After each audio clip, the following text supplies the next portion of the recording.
this meeting to order. I'll begin by asking for approval of the agenda. I have no additions or changes to make to the agenda as it has been published. Would a commissioner like to make a motion to adopt the agenda? So moved. I have a motion from Commissioner Coleman and a second from Commissioner Martin.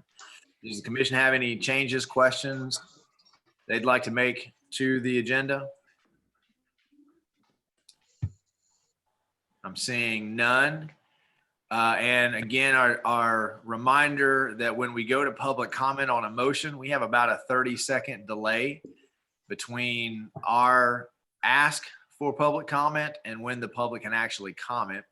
And when we do that, Dallas is going to change the screen to put the phone number up on the screen for us. So we'll go ahead and ask for any public comment, questions, or requests for the agenda as it has been published. We can give about 30 seconds. I probably ad-libbed about 30 seconds there while we were having that conversation.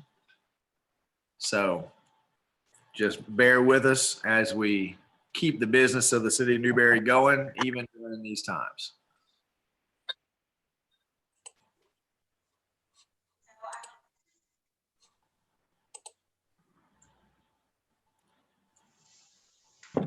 Hey, Dallas, are you seeing anybody with their hand raised? No, Mr. Mayor. Okay, we'll go back to the dais then. I have a motion and a second to approve the agenda as it has been published. Welcome, Commissioner McKinley. Can you hear us all right? Commissioner McKinley, how's your audio? Can you hear us?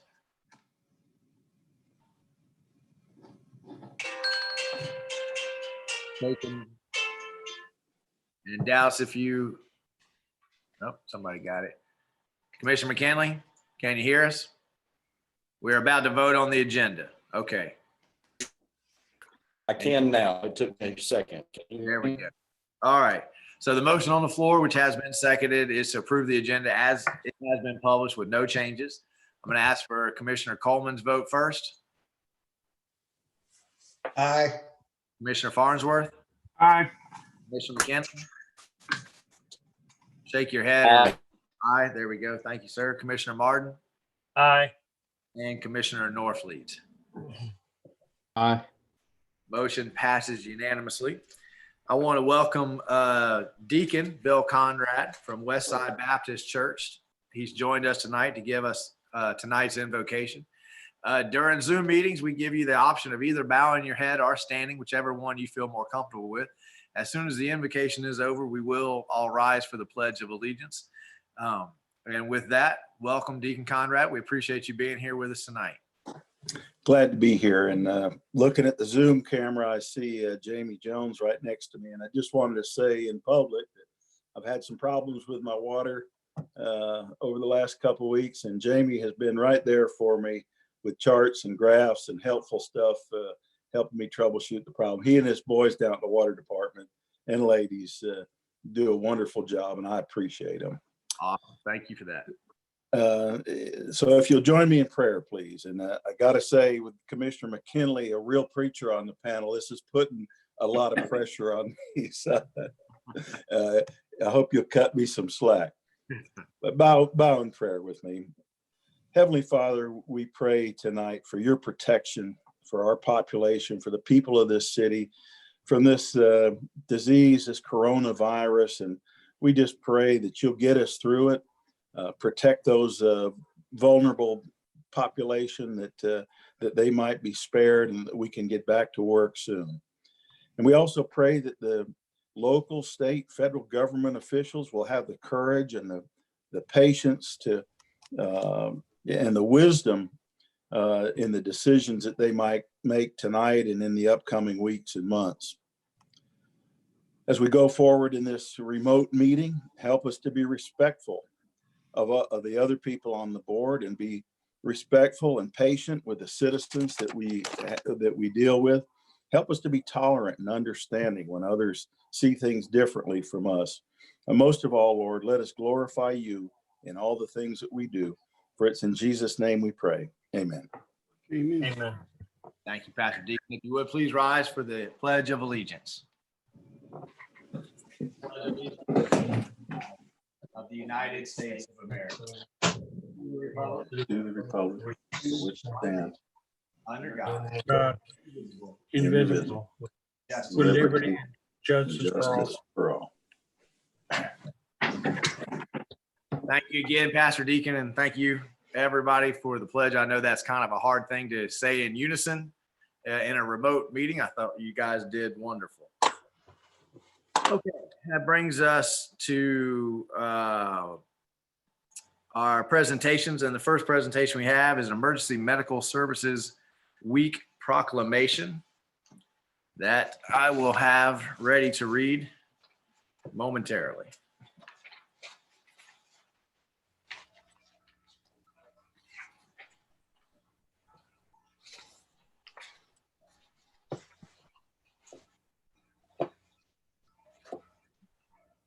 Maybe. Do you have it? Thank you.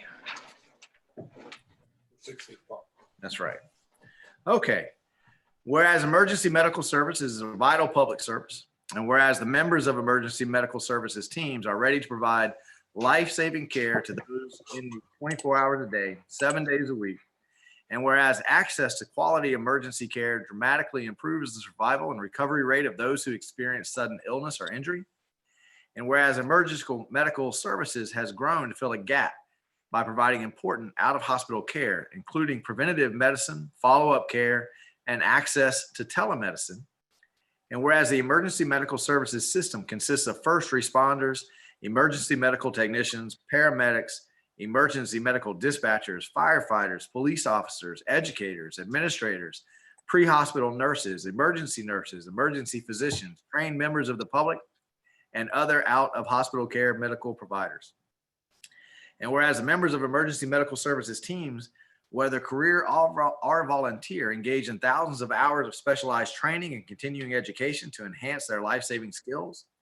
And whereas it is appropriate to recognize the value and the accomplishments of emergency medical services providers by designating Emergency Medical Services Week, now therefore I, Jordan Marlowe, Mayor of the City of Newberry, in recognition of this event, do hereby proclaim the week of May 24th through the 30th in the year 2020 as Emergency Medical Services Week, with the theme EMS Strong, Ready Today, Preparing for Tomorrow. I encourage the community to observe this week with appropriate programs, ceremonies, and activities. And this proclamation is attested to by the clerk of the City Commission of Newberry, Florida, Miss Judy S. Rice. And I'd like, as soon as we have are able to have live meetings, I'd like to get some members of our EMS into the commission room so that we can present this proclamation to them live. I think that that's important for us to have the chance to show them how much we honor and respect and appreciate what they do.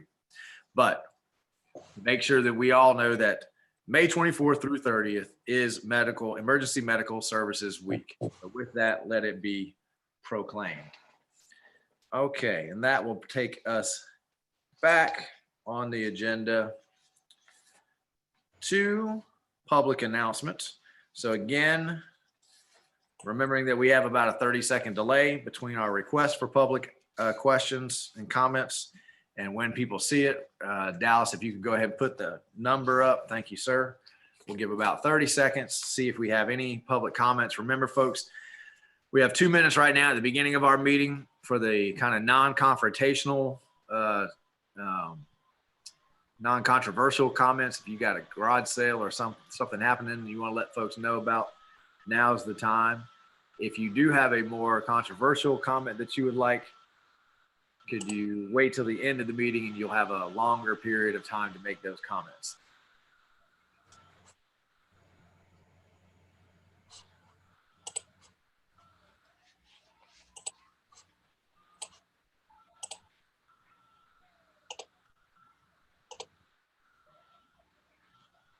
All right, Dallas, do we have anybody?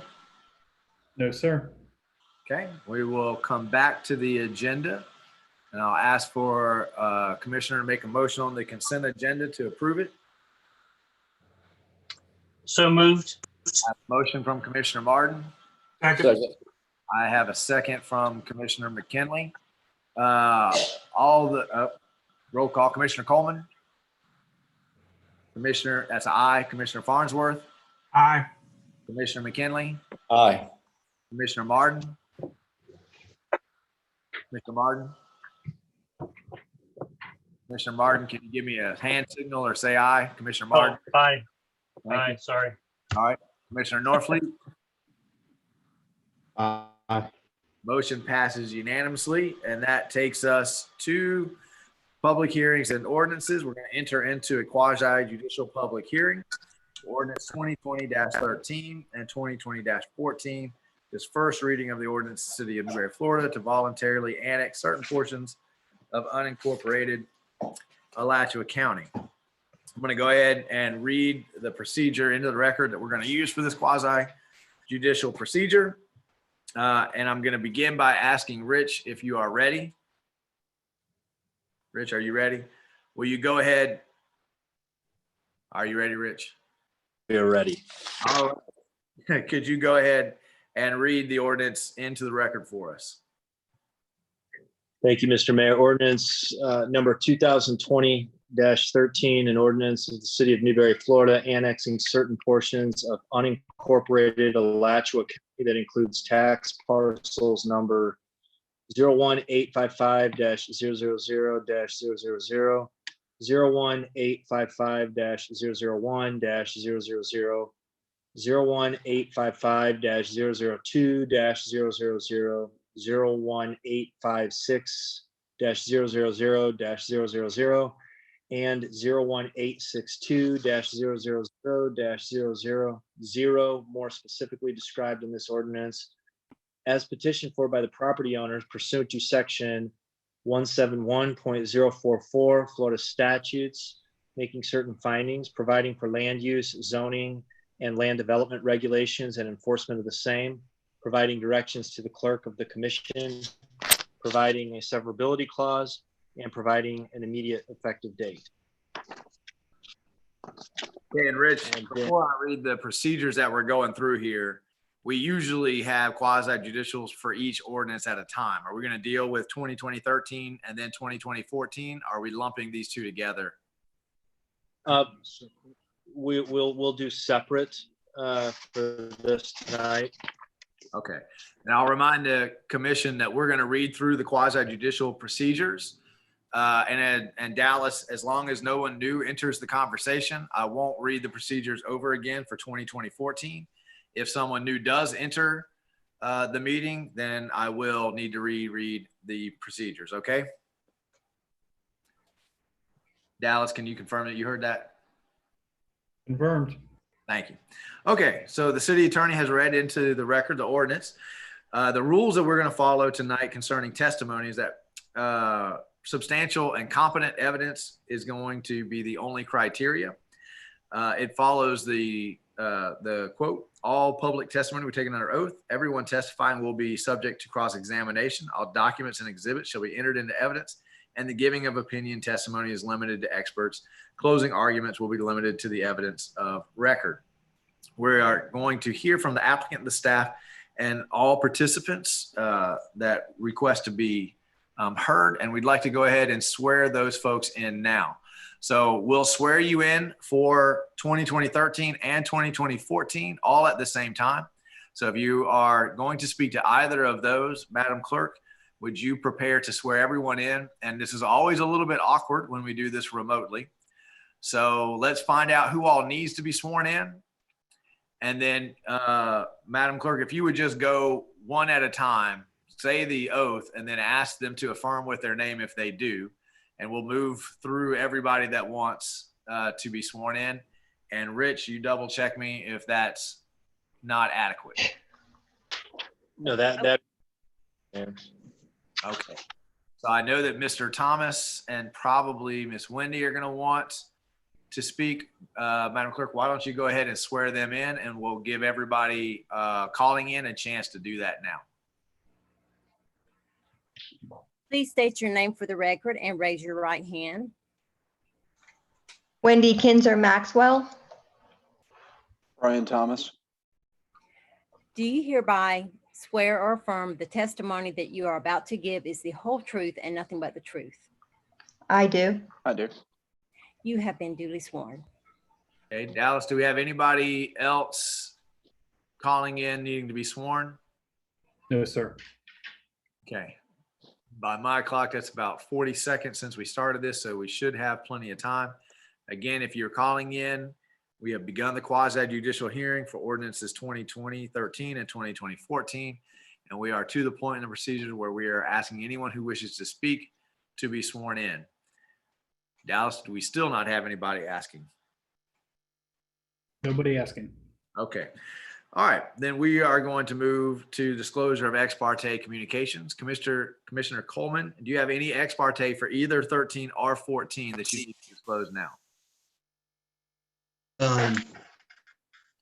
Commissioner Farnsworth, do you have any ex parte for 13 or 14? No. Commissioner McKinley, do you have any ex parte that you need to disclose for either 2013 or 2014? I do not. Commissioner Martin, do you have any ex parte communications you need to disclose? Oh, no, not for this. Okay. Commissioner Norfleet, do you have any ex parte communications that you need to disclose for either 13 or 14? None. Okay, thank you. I don't, that was a no, Commissioner Norfleet? No. Okay, thank you. I have none as well. Again, I'm a non-voting mayor, but want to just make sure we get that into the record. Okay, we're going to begin tonight with an overview of staff. Then we will hear from the applicant with no time limit. Then the staff report also and recommendation also with no time limit. I've not been contacted by anybody wishing to claim third-party intervener status, so that will move us on to public comment. We'll limit each public comment to 3 minutes. And then the applicant is going to have an opportunity to cross-examine.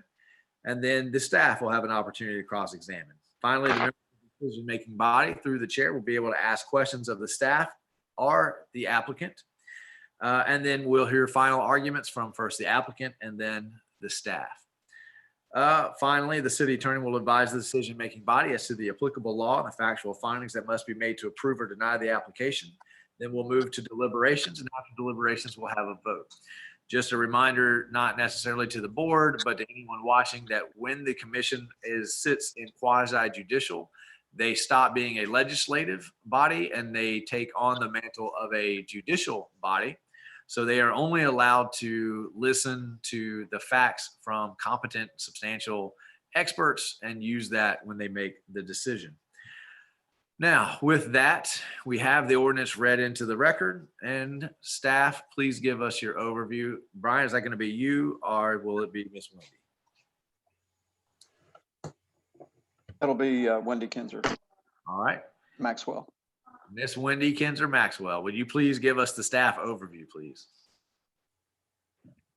All right. I am going to share my screen so that you can see the PowerPoint. And let's make sure it works. So are you seeing my PowerPoint? Not yet. Okay. I generally find third time is the charm, though. So you got 2 attempts.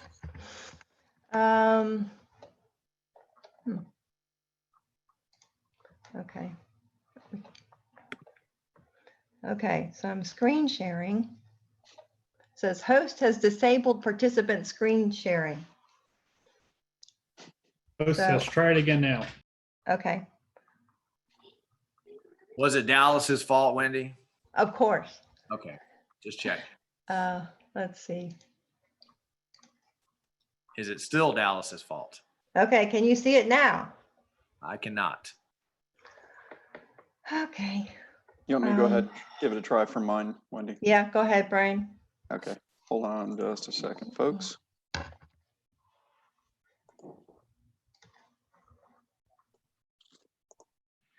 There we go. If I get the right one up, there we go.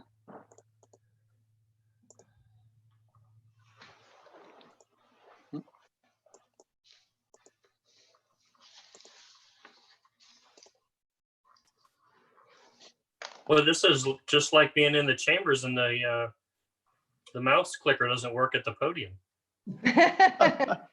Thanks. We wanted you to feel right at home. Somebody else has to do it. Okay, ready? Ready. Okay, so Brian, you're gonna move through them? You just tell me when to advance. Okay.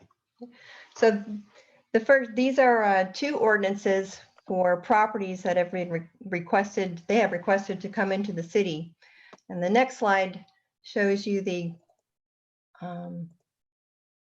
overall area where you see the 118 plus acres over in the northern area, and then further down by Watermelon Pond, you have another few acres that are there. It's about 5 acres. It's a 5-acre parcel that's over by Watermelon Pond. And your next slide goes into the actual location up on 235 for the larger parcel. It consists of several parcels that you can see that are owned by Gates and Broom, and this property is about 118 acres, and all have requested to come into the city as they are contiguous to the city of Newberry, and also would help to diminish or enclose the current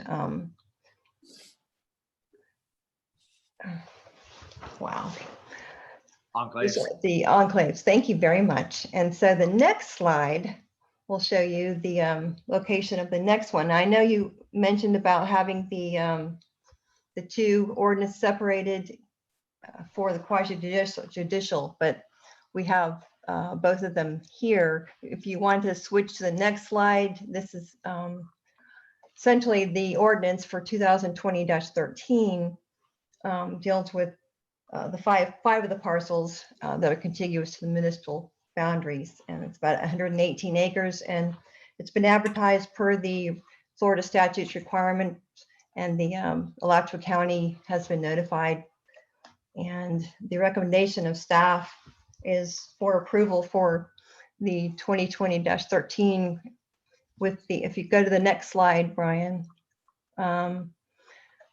and then establishing the June 8th, 2020 date as of enactment for that hearing, for the second hearing.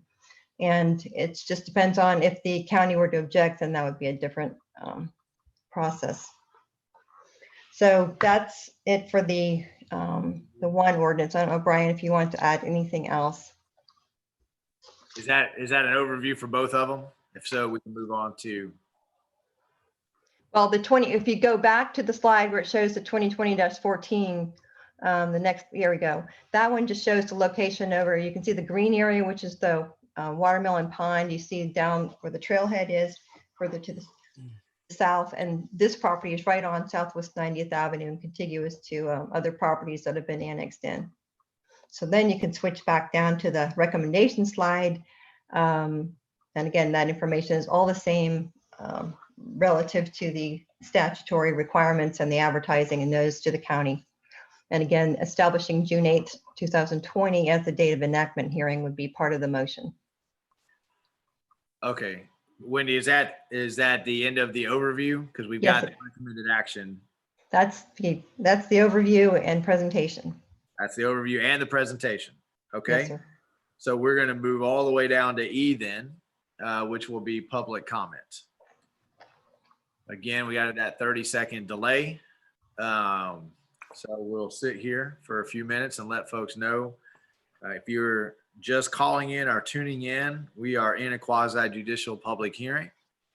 We are discussing ordinances 2020-13 and 2020-14, which are both annexation issues.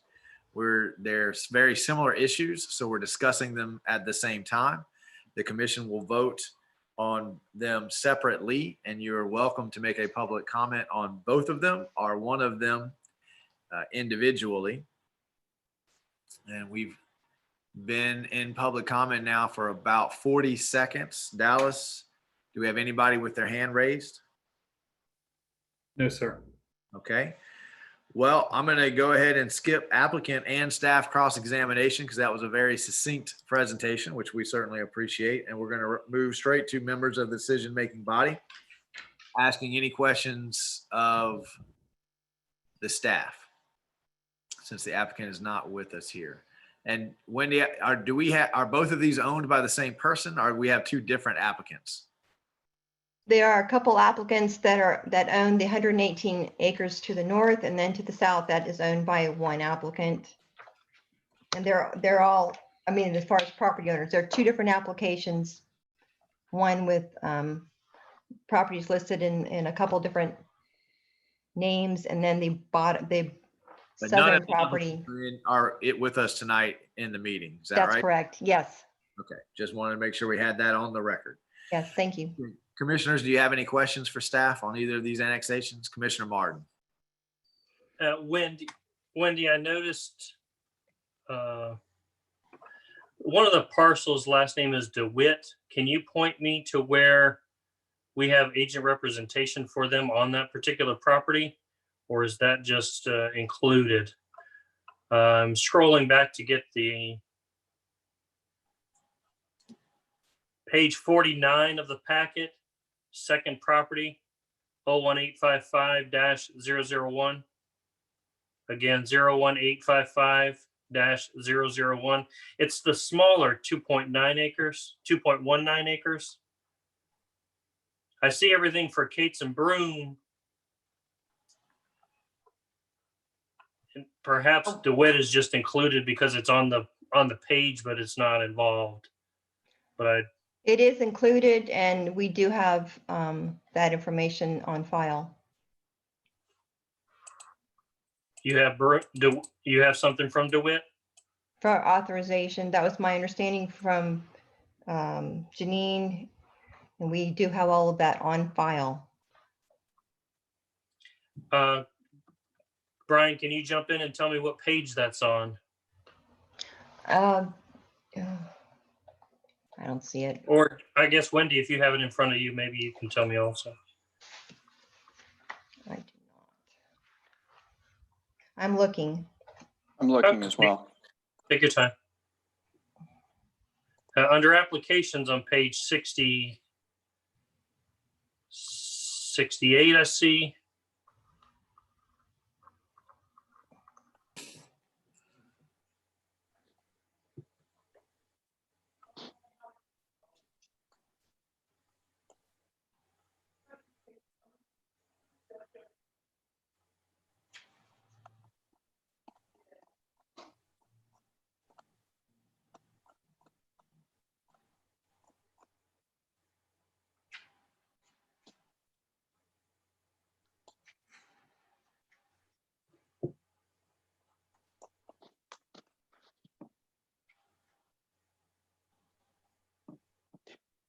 Take a look at page 101, Wendy.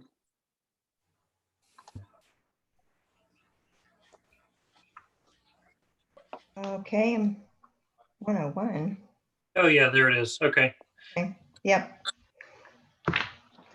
Okay, perfect. Thank you. Okay, thank you, Commissioner Martin. Do we have any further questions from the dais? Okay, I'm seeing none. Again, we don't have the applicants with us, and I'm assuming staff doesn't feel the need to make a final argument on these. Brian, you're the only face I can see, so shake your head no, or just let me know that that's a correct assumption. That's correct, Mr. Ware. All right. I won't cross-examine Wendy. Yourself. Just to, so the commission understands, we did, of course, send the letter to the county commission notifying them that this annexation was in process. We have not received any word back from them, but as a matter of course, we have scheduled a follow-up meeting with county staff regarding this annexation, just to find out at that point if there's any other concerns, but we don't anticipate any at this time. Okay, thank you.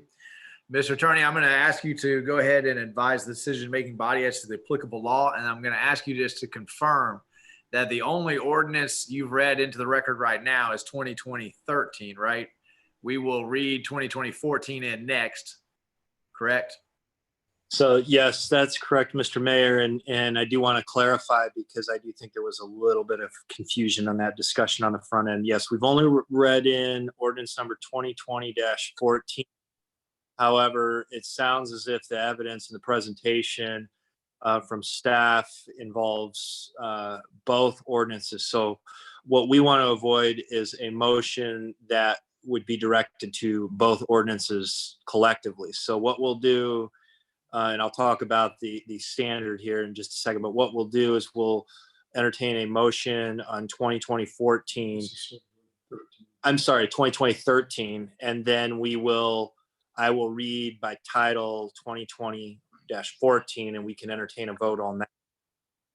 So as far as the standard, I mean, again, we're governed by the substantial and competent evidence standard under the voluntary annexation requirements of section 171.044. We have to make sure that those standards are met with respect to contiguity and with respect to reasonable compactness, and that there are no enclaves being created through this process. So with that in mind, the commission is free to deliberate on this. Thank you, Rich. Okay, we'll move to the commission. Are there any deliberations, or is our commissioner ready to put forth a motion on 2020-13 only? I move to accept the application. Okay, I have a motion from Commissioner Martin. Second. I have a second from Commissioner Farnsworth.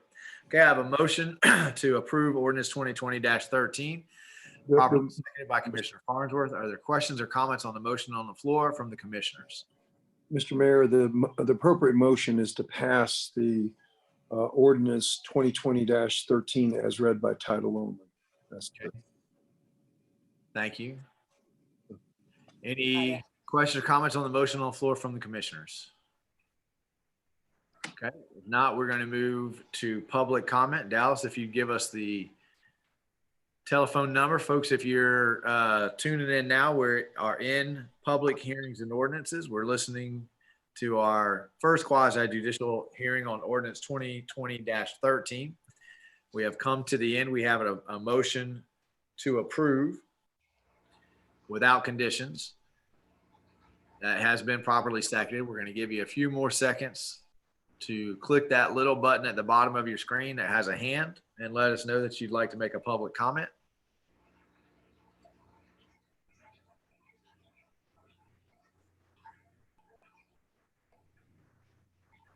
All right, Dallas, do we have anybody? No, sir, Mr. Mayor. We're going to go ahead and slide the screen back to the commissioners for a roll call vote. Commissioner Coleman. Aye. Commissioner Farnsworth. Aye. Commissioner McKinley. Aye. Commissioner Martin. Aye. Commissioner Norfleet. Aye. Motion passes unanimously for ordinance 2020-13.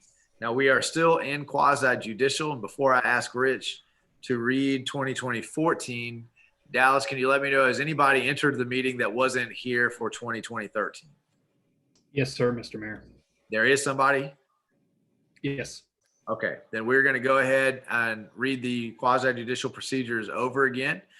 And I'm going to begin those quasi-judicial procedures by asking Rich to read ordinance 2020-14 into the record for us now, please.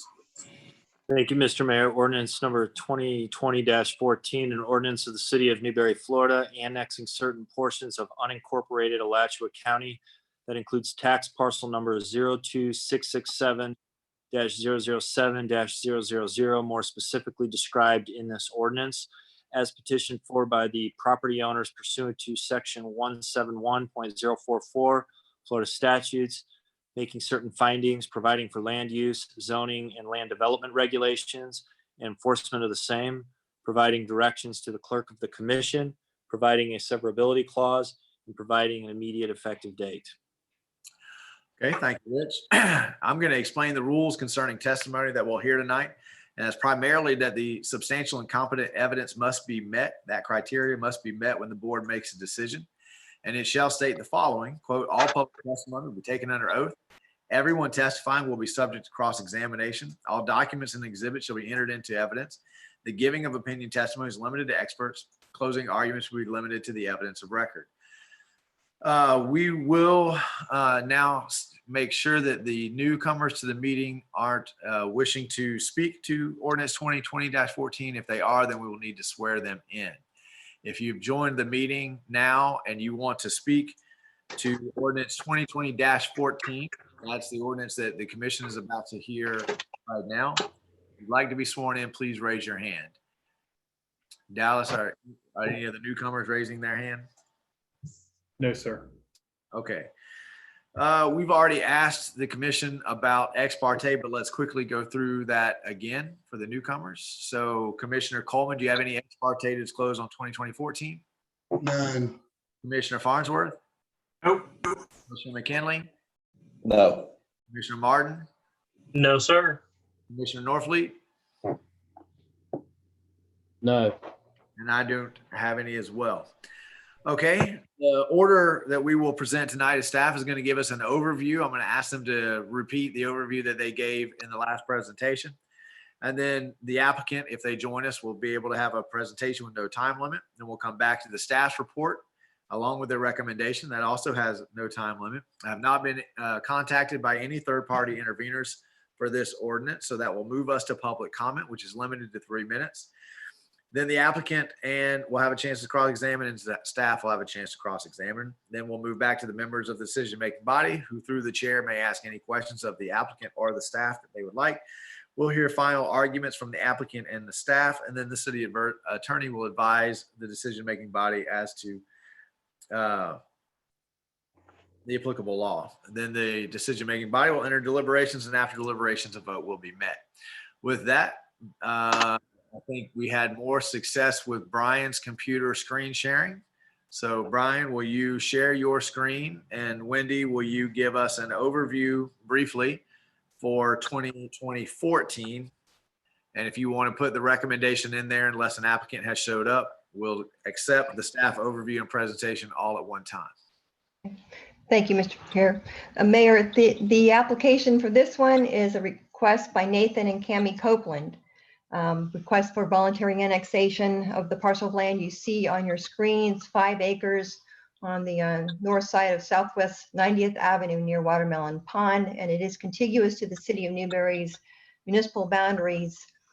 And the request has been advertised, and the county has been notified of the request that's going before you tonight, and that the recommendation of staff, if you want to proceed down to that slide, is also for approval on first reading, and that you establish the June 8th, 2020 as the date of enactment.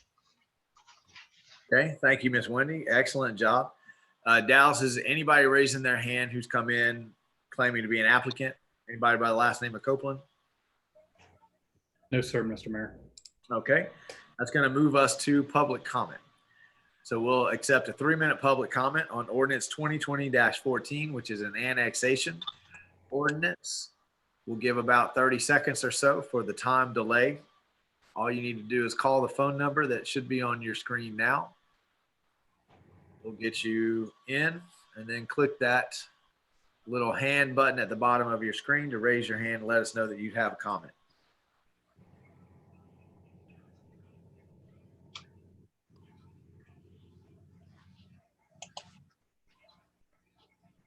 Dallas, do we have anybody's hand up?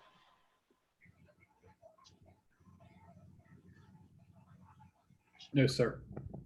Okay, we will go back to the commissioners then. And we are to the point in the quasi judicial where members of the decision-making body through the chair may ask any questions that they have. Does the commission have any questions about 2020-14? Okay, seeing none. I'm assuming final arguments don't need to be made again. Brian, I'm looking at you in case you are going to correct me on that. If not, then I'll ask Rich to advise the decision-making body as to the applicable law. Again, we're governed by the substantial and competent evidence standard with respect to the voluntary annexation requirement in 171.044 regarding contiguity and reasonable compactness, and again, avoiding enclaves. All right, thank you, Rich. Okay, commission will enter into deliberations. If there are no deliberations, then we'll entertain a vote to approve, approve with conditions, continue, or deny the application.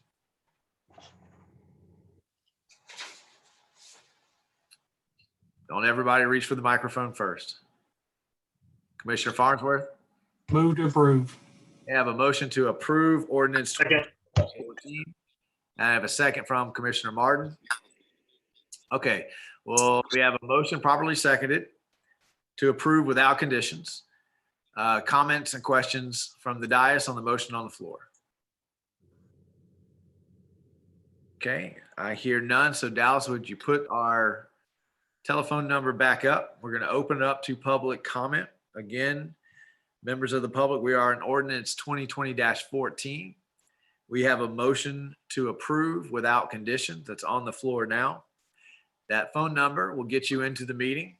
And then the little tab at the bottom of the screen with a hand, click that and you can make a comment on the motion on the floor, which is to approve without conditions, ordinance 2020-14, which is an annexation ordinance.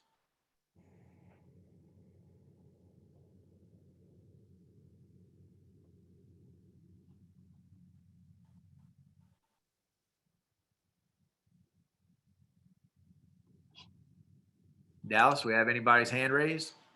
No, sir, Mr. Mayor. All right, we'll go back to the commission for a roll call vote on ordinance 2020-14.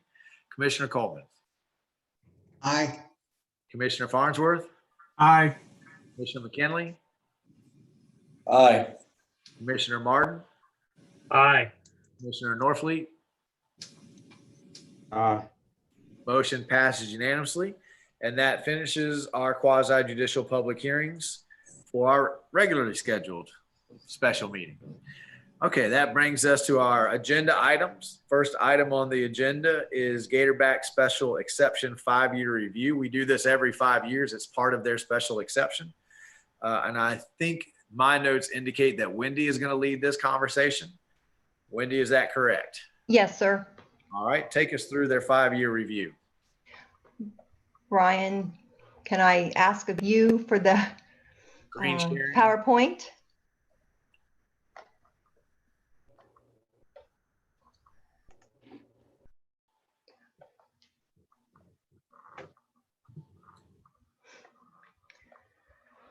So as the mayor said, this before you tonight is a 5-year review.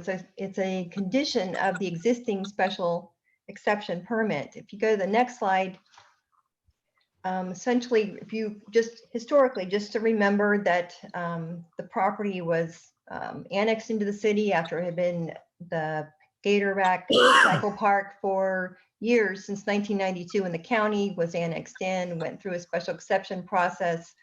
And as a result, a bunch of conditions were placed on the application and when it was approved by the city commission in June of 2015. And essentially, it's important to know that the condition itself, we go to the next slide, essentially, well, let me just let you know that right now, what we're talking about is the review of the condition that's required.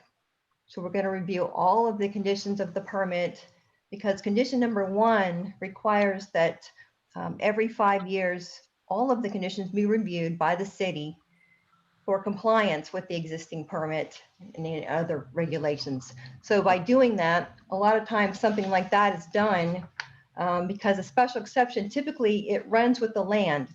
But in this case, and in some other cases, when a special exception is granted specifically to a certain entity or a certain person, a lot of times there'll be a review condition added in, and as it was in this resolution for the Gator Cycle Park, and that way it gives the applicant some more comfort to be able to invest a lot in a particular use or whatever they got approved for that special exception. So it's a very standard thing. It's there's no action requested of the commission tonight. It is simply a report on what's going on, how it's been conducted over the last 5 years, as to whether there were any complaints or violations that were filed.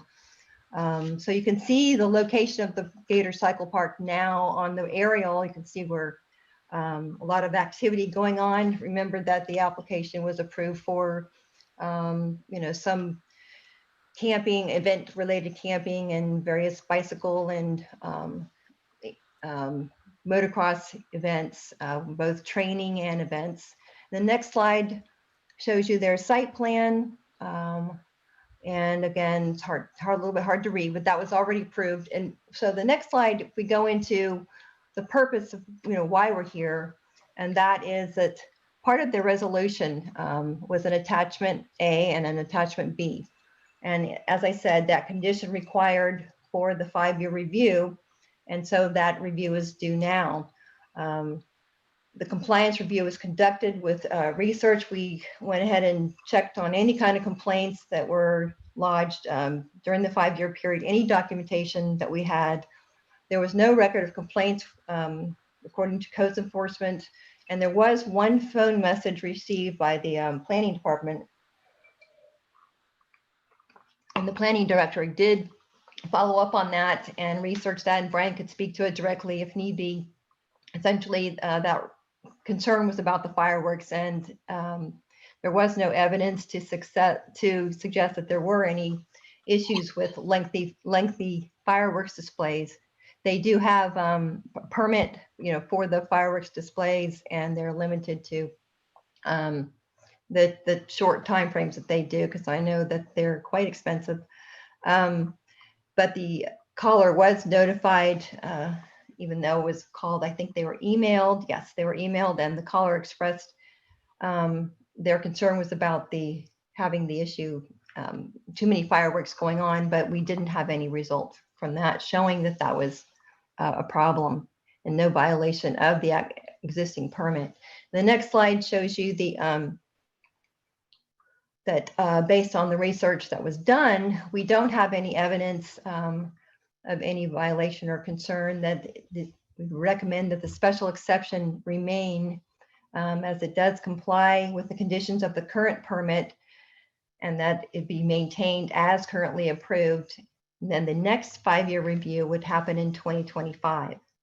So hopefully that explains some of that. It is more of a presentation to you, so that you know that there have not been violations filed, and it's just so you know the status of what's going on. So we're providing a report that's in compliance with that condition number 1 requirement. Thank you, Wendy. Okay, so staff isn't looking for any action tonight. This is part of what we have to do every 5 years to continue this special exception, but this is your chance, commission, to ask any questions that you have, make any observations. So if we could go back to the commission view and see if any commissioner is trying to get my attention right now, but I can't see them because I'm just looking at Brian's screen. There we go. Okay. Does anybody have any questions, comments about the presentation that they'd like to offer at this point? Or are you fine with just receiving that information and moving on with the meeting? Okay. All right. Hearing no questions, let's move on. Thank you, Ms. Wendy. Great presentation. We look forward to Gatorback getting open and running soon as possible. Okay. Our next item on the agenda is Resolution 2020-13. And I'm not quite sure if Dallas is running this one or if it's Deborah. I have an option on my agenda notes. So Dallas. Mr. Mayor, I'll be handling it for Deborah tonight. All right. You want to go ahead and ask Rich to read that resolution? I'm terrible at remembering that part when it comes to Zoom meetings. So I like to get it out of the way. All right, Rich, Dallas didn't object. So go ahead and read Resolution 2020-13 into the record for me. Thank you, Mr. Mayor.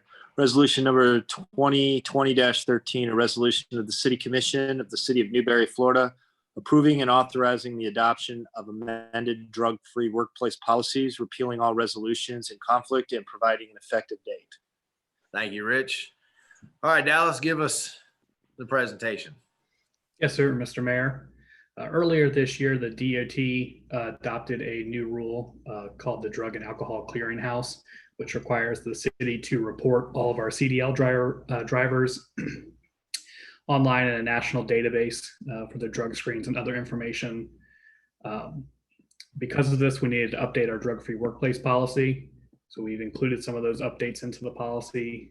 Additionally, we worked with the city attorney's office as well as our insurance carrier to update other existing drug-free workplace policies that were out of date and not in compliance with current best practices. So the drug-free workplace presented to you today incorporates both the new rules from the DOT, recent court cases, and completely replaces our previous drug-free workplace policy. Okay, thank you, Dallas. Do we have any questions for Dallas on this updated policy from the dais? Commissioner Martin. Dallas, how often are we randomly drug testing currently? Mr. Mayor, we're only allowed to randomly drug test certain positions. Of those certain positions, it's, without giving an exact number, I would say it's fairly infrequently. We don't have a big problem with it in the city of Newberry, so we don't see a reason to do that often, but we are required to perform random drug screens on our CDL drivers by state law. Thank you.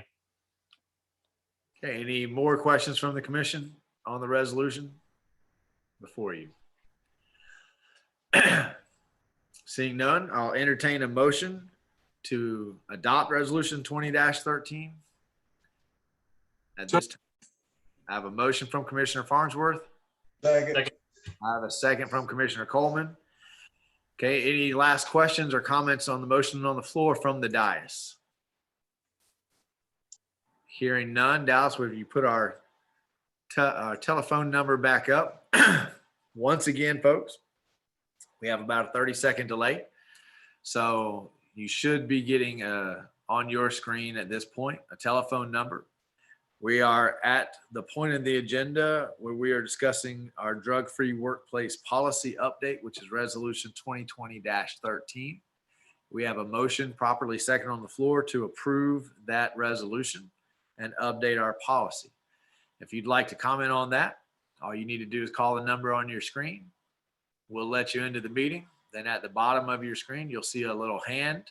Click on that hand. We'll know that you'd like to make a comment on resolution 2020-13, which is our drug-free workplace policy update. Dallas, do we have anybody in the waiting room with their hand raised? No, sir. Okay, we'll slide the screen back to the commission for a roll call vote. And we will begin with Commissioner Coleman. Aye. Commissioner Farnsworth. Aye. Commissioner McKinley. Aye. Commissioner Martin. I as well. Commissioner Norfleet. Aye. Motion passes unanimously. And that takes us to our COVID-19 update. Mr. Manager, will you take us through that conversation? Starting to turn the microphone on. Is my volume level okay? Give me a head nod if you can hear Mike using my computer. Well, he's not talking right now, Commissioner Is Coleman. my volume level okay now, Commissioner Coleman? Okay. Just a brief update. Things seem to be slowing down, and I'll try not to repeat things that we've covered in previous discussions about COVID-19. We are, per the City Commission's directive, following the state of Florida's order for coronavirus. Most recently, on Friday, Governor DeSantis amended his order to, he's still in phase 1, but it's an extended phase 1, and to open youth activities, leagues, clubs, summer camps, things of that nature, without restriction other than following best practices as provided for social distancing by the CBC. In the city of Newberry, you'll see that result in our baseball and softball leagues beginning to practice again. That's really the only organized sport that we have that would still be operating right now. Might see some activity out at Champions Park that would be opened up or permitted by the governor's order. And our summer camp and after school programs, well, after school program never really shut down, but our summer camp would thus be enabled as well. We are offering tomorrow morning from 9 to 12 at our fire station, testing for coronavirus 19. That's at no additional cost. I believe they're collecting insurance fees, but there's no co-payment. There's no out-of-pocket costs for residents that signed up. It is by appointment only. So if you don't have an appointment, you would not be able to be tested tomorrow. I believe at about lunch today, we had 120 folks that had signed up to obtain that testing. And I believe the results will be due to them in 3 to 5 days.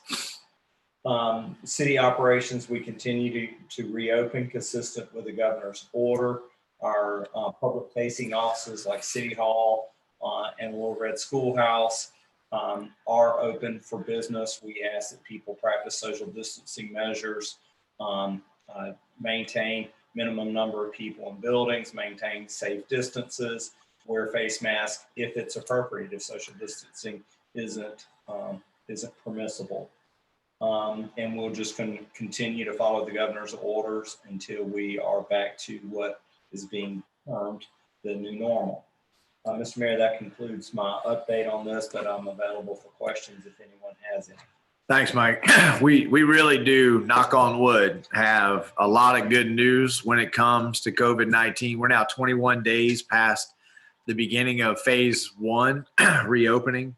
Alachua County just released the numbers a couple of hours ago. Alachua County with increased testing is now returning a 2.3% positive rate for almost 16 days in a row. We've had reduced rates of infection. Out of those 16 days, the numbers held steady. But for 14 out of those 16 days, the numbers have been declining. So, and we've had no new hospital admissions, I think, for the past 4 or 5 days. So I think 4 days without any hospital recommendations ties a record since the beginning of the phase 1. So again, knock on wood, I attribute this to all of the sacrifices that residents and businesses have made to flatten this curve and bring those numbers down.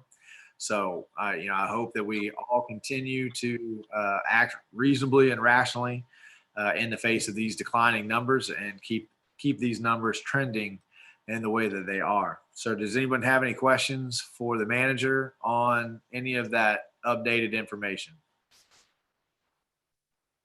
Mr. Mayor, just pursuant to your directive, the commission's directive, the last meeting, just to update you on the couple of local cases that are going on. There was a case that was before Judge Donna Kime, circuit judge in our 8th Judicial Circuit.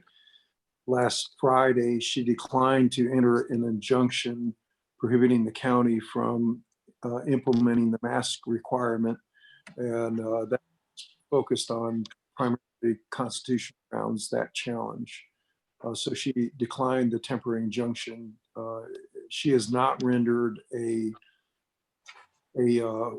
written ruling yet, but her oral ruling was to decline to implement that injunction. We expected that.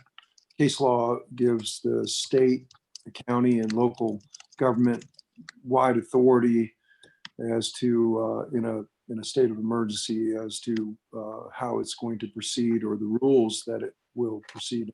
So it was not an unexpected ruling, at least from legal standpoint. The federal case that is pending right now against the county's ruling is set to be heard in front of Chief Judge Mark Walker on June 3rd at 10 a.m. So that, of course, we'll be tracking that and following that.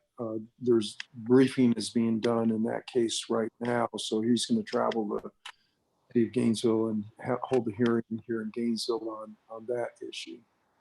As per the commission's directive, we prepared resolution 2020-25. We cited a number of the reasons why the city was very concerned over the county's lifting the mask restrictions, and then later in the same day implementing the mask restriction.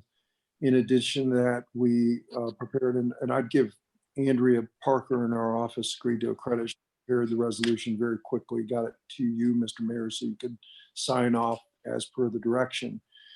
we raised a couple of constitutional grounds for our base for objecting to the county's position. One was that the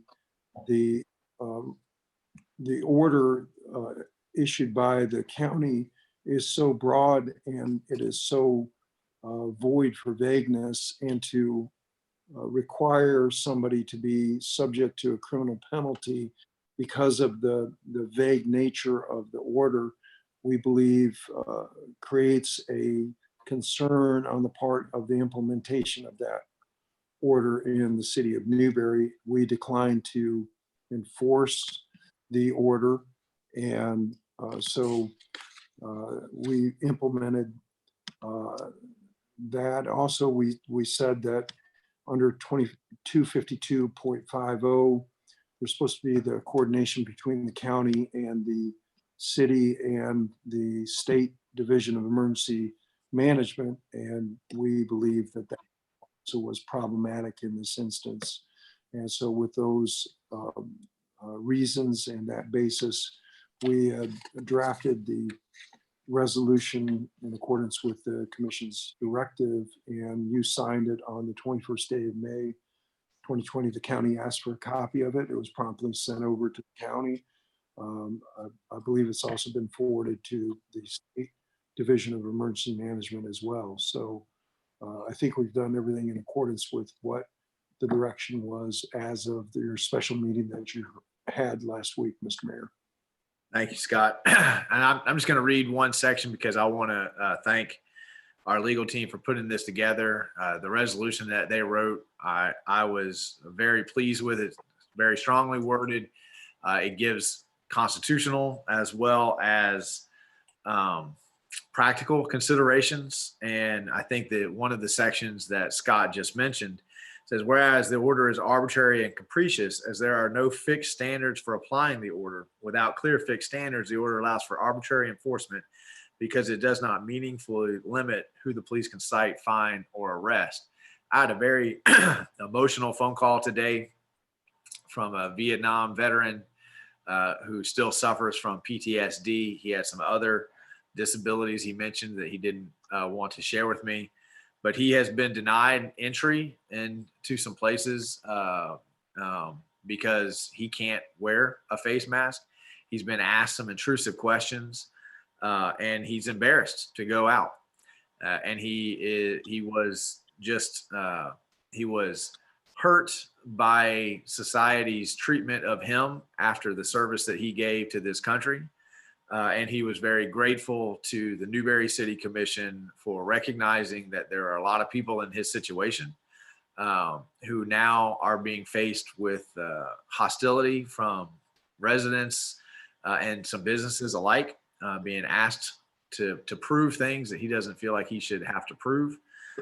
And so I just wanted to, I'm sure the commission is getting lots of the same kind of feedback, but that was a conversation about 15-20 minutes that really touched my heart. So I wanted to share his story with you guys because there are a lot of folks out there who, you know, are struggling in this situation, and they're looking at Newberry as a rational place for reason and moderation to help protect them in these times. So thanks for the update, Scott. Any other questions for Mike on COVID-19 update? Okay, hearing none, we will move to comments. City Manager. Thank you, Mr. Mayor. Just want to remind the commission that we are in the midst of, I guess, getting ready to present our 2021 budget to the commission through a series of workshops. The city commission should be contacted to set up one-on-one meetings with Dallas and me to obtain their feedback on what they'd like to see included in this year's budget or not included in this year's budget. Like to try to get those meetings done prior to our first workshop, which is scheduled on Tuesday, June 16th at 5:30. That's kind of a kickoff workshop. Won't get deep into the budget at that point. We'll kind do budget basics and outline the process from getting to where we are in June to an adopted budget towards the end of September. Mr. Mayor, I've already mentioned that we're doing coronavirus testing tomorrow at the fire department. Food distribution has continued for the past 6 to 8 weeks. Typically that entails us going to Litchfield County Fairgrounds, picking up food and bringing it over to Newberry for the Bread of the Mighty on Tuesdays and Thursdays. As we see the state of Florida beginning to reopen, people going back to work, that we've seen a decline in the demand for that food. And I believe that maybe by the second week in June, our staff will discontinue that practice. But we're going to continue to try to do all things possible for residents that have needs related to coronavirus. If they'll continue to reach out to us, we'll continue to address their needs as much as possible. Mr. Mayor, that concludes my comments. Mr. Manager, do we have thoughts on when City Hall will be beginning to open back up, or when we'll be able to meet live again? We think we're 2 weeks, 4 weeks. What do we have an estimate? Mr. Dahl, I'm kind of following the governor's script on that. That's what we want to do. And what I heard him say in an interview recently is that he has not set any time for that. It's more data driven on when we meet certain thresholds. I don't know the particular threshold, but he was very emphatic that he didn't want to estimate a time frame because it seems that all the models are wrong. And so he just says that he wants to incrementally reopen Florida. When we get that threshold, staff will be thrilled about it, and we will let the city commission know. Okay, thank you, sir. Madam Clerk? I don't have anything. Thank you. Thank you, ma'am. Mr. Attorney? Mr. Mayor, I would like Dallas to recognize that for the first time ever, I've used the raise your hand function on Zoom. I'm impressed. I'm so proud, Scott. I'm proud of myself. That's all I have, Mr. Mayor. Thank you, Mr. Attorney. Commissioner Coleman. Have nothing. Commissioner Farnsworth. Nothing. Commissioner McKinley. Yes, I just wanted to announce that on Sunday, June 7th, Destiny Community Church will be opening back up to the public. Forgive me for putting this little plug in right now, but it has been long anticipated, and we will be opening our new building at 50% capacity, multiple services. And we will practice social distancing, and we will encourage that. I do want people to understand that things will look different. We are going to ask people to travel through our foyer, but not congregate in the foyer. Our foyer will be outside the building. If people want to congregate and talk, we'll let them do that outside. We're not going to have children's ministry for now. All families will worship together in the sanctuary.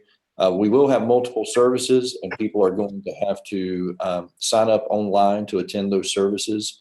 We've advertised 2 services already. We anticipate those filling up very quickly, and so we will most likely be adding at least a 3rd, possibly a 4th service for that weekend. So Sunday, June 7th, I'd like to invite all the commissioners and any of the city staff that would love to attend. I'd love to have you there for a grand opening weekend that looks a whole lot different than how we anticipated when we broke ground on this building. Well, Commissioner, I don't want to take a spot from one of your regular members, but what you let me know which spot I can fit in, and I will absolutely be there. And just as thrilled as we can all be to see you guys actually be able to use your sanctuary and bring your congregation together. I know that they have to be ecstatic. So thank you for that update and letting us know. Thank you. Commissioner Martin, do you have anything? Just the fact that I want to reiterate my ongoing concern has shifted some time ago with regards to collateral damage related to the COVID lockdown experience, I suppose. And there's some data that I had come across earlier today that suggests that suicide rates are up And I'm going to post that article to my commissioner Facebook page that I want to encourage people to go look at. But more importantly, I want folks to take a little bit of ownership to try to connect with somebody that maybe is living alone or is otherwise just very disconnected right now. Please try to do that, make an extra effort, and be proactive about that as much as possible. I'm very concerned that something is going to pop up here in our community, and I just don't want to see that happen. So anything we can do to try to help that would be much appreciated. Thank you very much. That concludes my comments. Excellent comment. Thank you, sir. Commissioner Norfleet? I have none. Okay, thank you, sir. I want to thank our staff and the county for putting together the COVID testing tomorrow that will happen at our fire department. I also want to thank the fire chief and all of our men and women over there for graciously allowing us to use the fire station. I know that that's been a lot of work prepping that site so that it can be a complete drive-through site. People don't have to get out of their cars. And it's just been an awful lot of work from everybody. And I'm grateful to see 120 some plus folks have already signed up to take advantage of that. I want to echo Commissioner Martin's comment, and certainly suicide and abuse we have seen go through the roof these past few weeks. But we're also starting to see data that shows that folks with heart attacks and strokes, those deaths are up as well because people are afraid to go to the hospital. So I want to encourage people to try to combat their fear. And if something's wrong, you need to seek help. I have faith in our hospital systems to be able to handle COVID-19 and your heart attack or stroke at the same time. So please don't let one fear overcome you so much that you succumb to something else. That's really all the comments I have for tonight, except to remind people don't go anywhere. We have a Board of Adjustment meeting that will start as soon as this meeting is over. And with that, we will move to public comment. So Dallas is already putting our telephone number there on the screen. We're going to give about 30 seconds delay time. So folks, if you're calling in, we're at the end of our meeting. We're at public comment. You have a longer period of time. You have 3 minutes now to make a public comment. All you need to do is dial the phone number that's on your screen.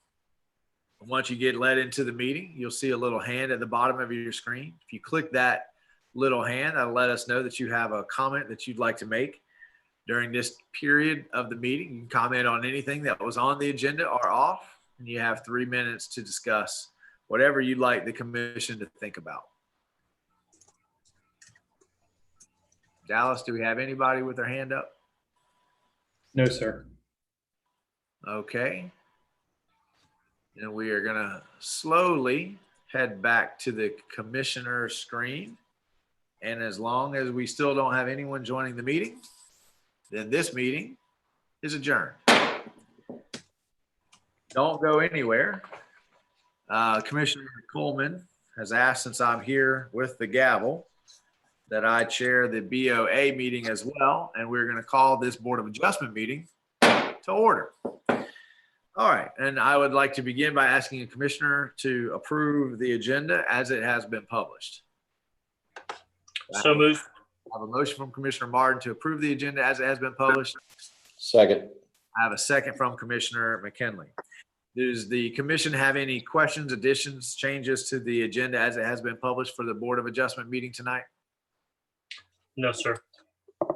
Okay, then Dallas, would you put our telephone number back onto the screen? And we're going to go to public comment on the agenda. If you are a member of the public, we have concluded our Tuesday regularly scheduled commission meeting. We are now sitting as a Board of Adjustment, and we have a motion properly seconded to approve the agenda as it has been published. If you'd like to make a comment on that agenda, please call the phone number that's on your screen now. We'll let you into the meeting. Once you're into the meeting, at the bottom of your screen, you'll see a little hand. Just click on that little hand. That'll let us know that you would like to make a comment.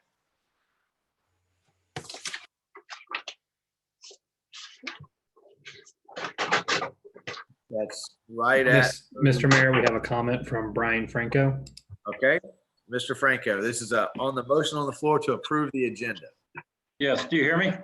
We can hear you. Yes, sir. Okay, I just wanted to make sure you could hear me. That's always good to check. Thank you, sir. Thank you. Yep. All right. Do we have any other hands raised, Dallas? No, sir.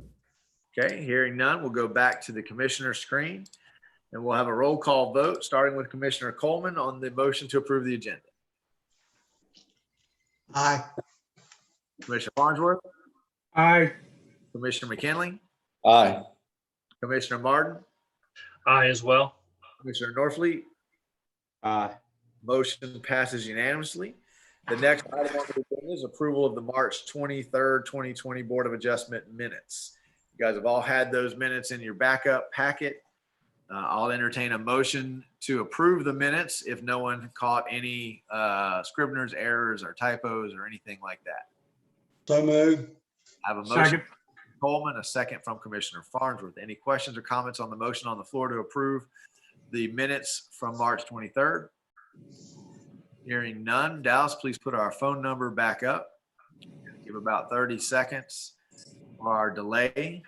If you're at home watching, folks, we are now sitting as a Board of Adjustment.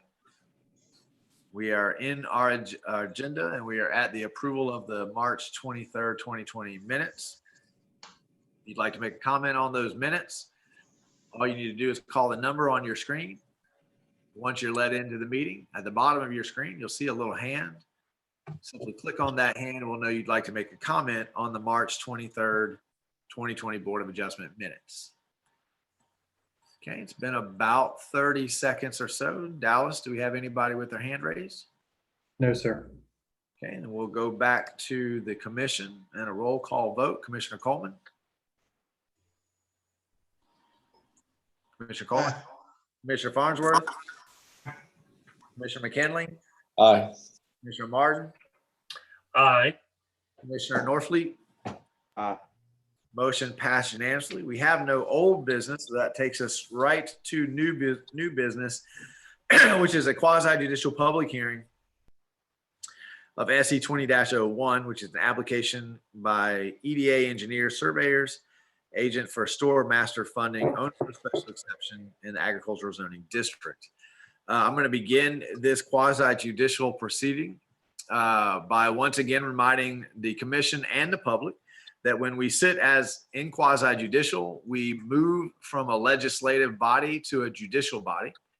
As such, the commissioners are tasked with only allowing competent and substantial evidence given by experts to influence their decision making. They are not allowed to allow emotional arguments or those kinds of things to influence them.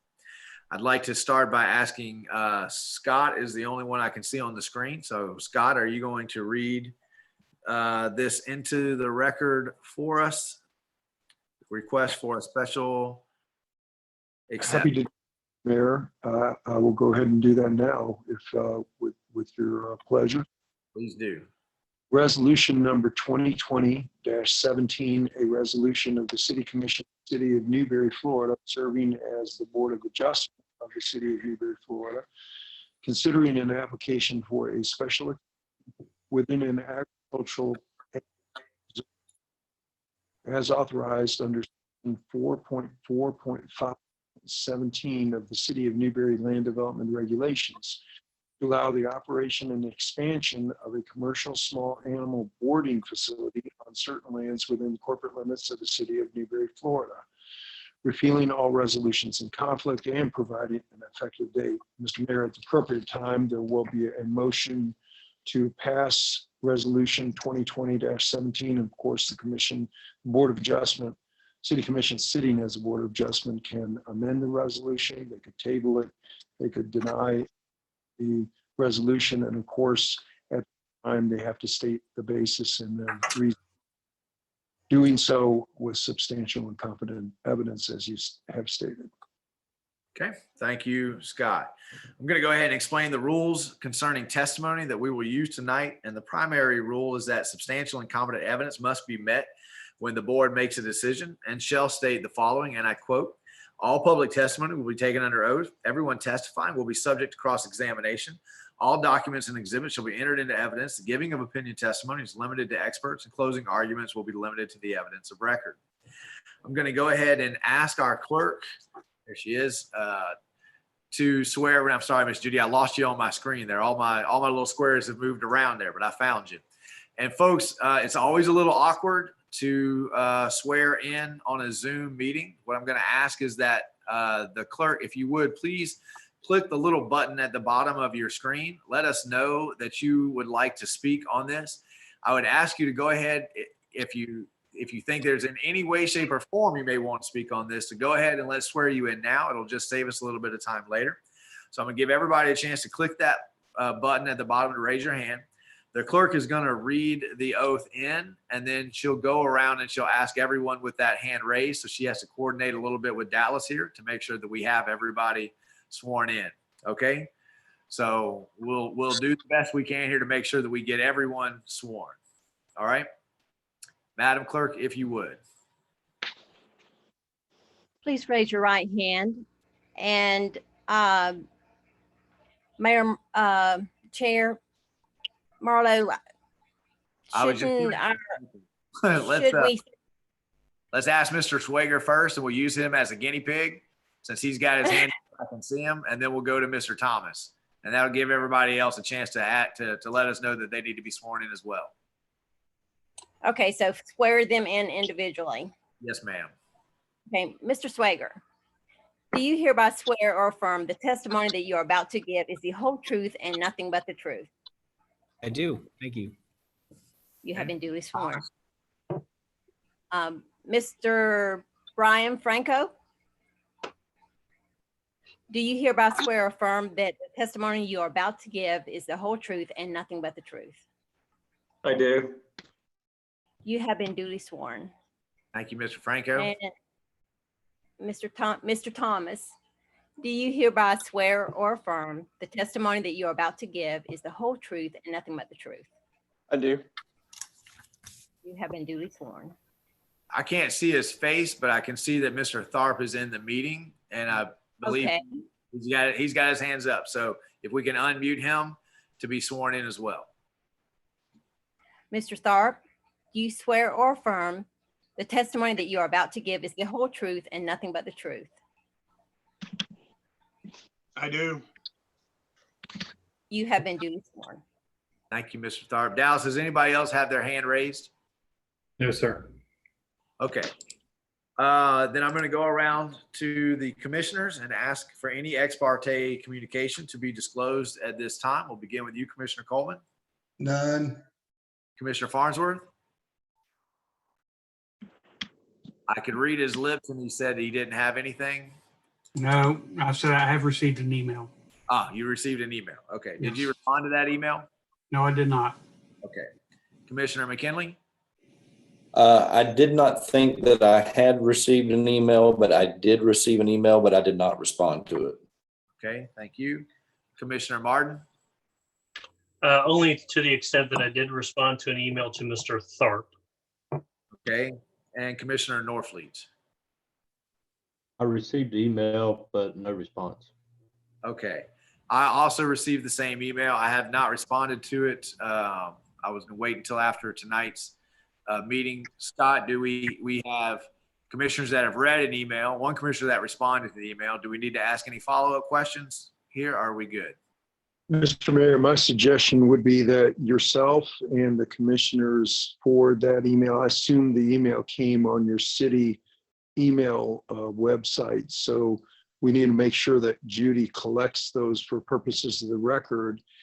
And when you're in deliberations, you feel there's information contained in the email that is affecting your decision, or that it's somehow influencing your decision, then you should state that on the record, and we should talk about that further. So when we get to that point, if there's something that was information contained in the email that affects your decision, then disclose. We're in our discussion and deliberation section.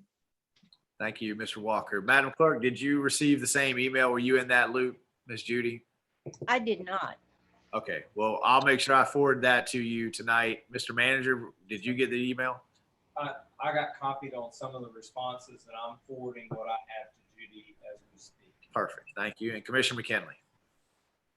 There were attachments to the email. I did not open them intentionally. Again, I was going to wait until after this meeting tonight.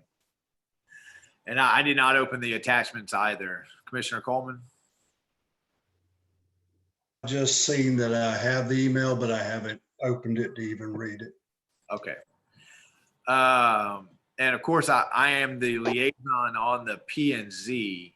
And so I've seen most of this information already, and I've been part of the conversations that the Planning and Zoning Board were a part of.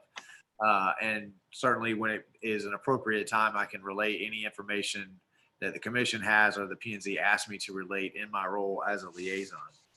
Okay, so we have sworn everyone in.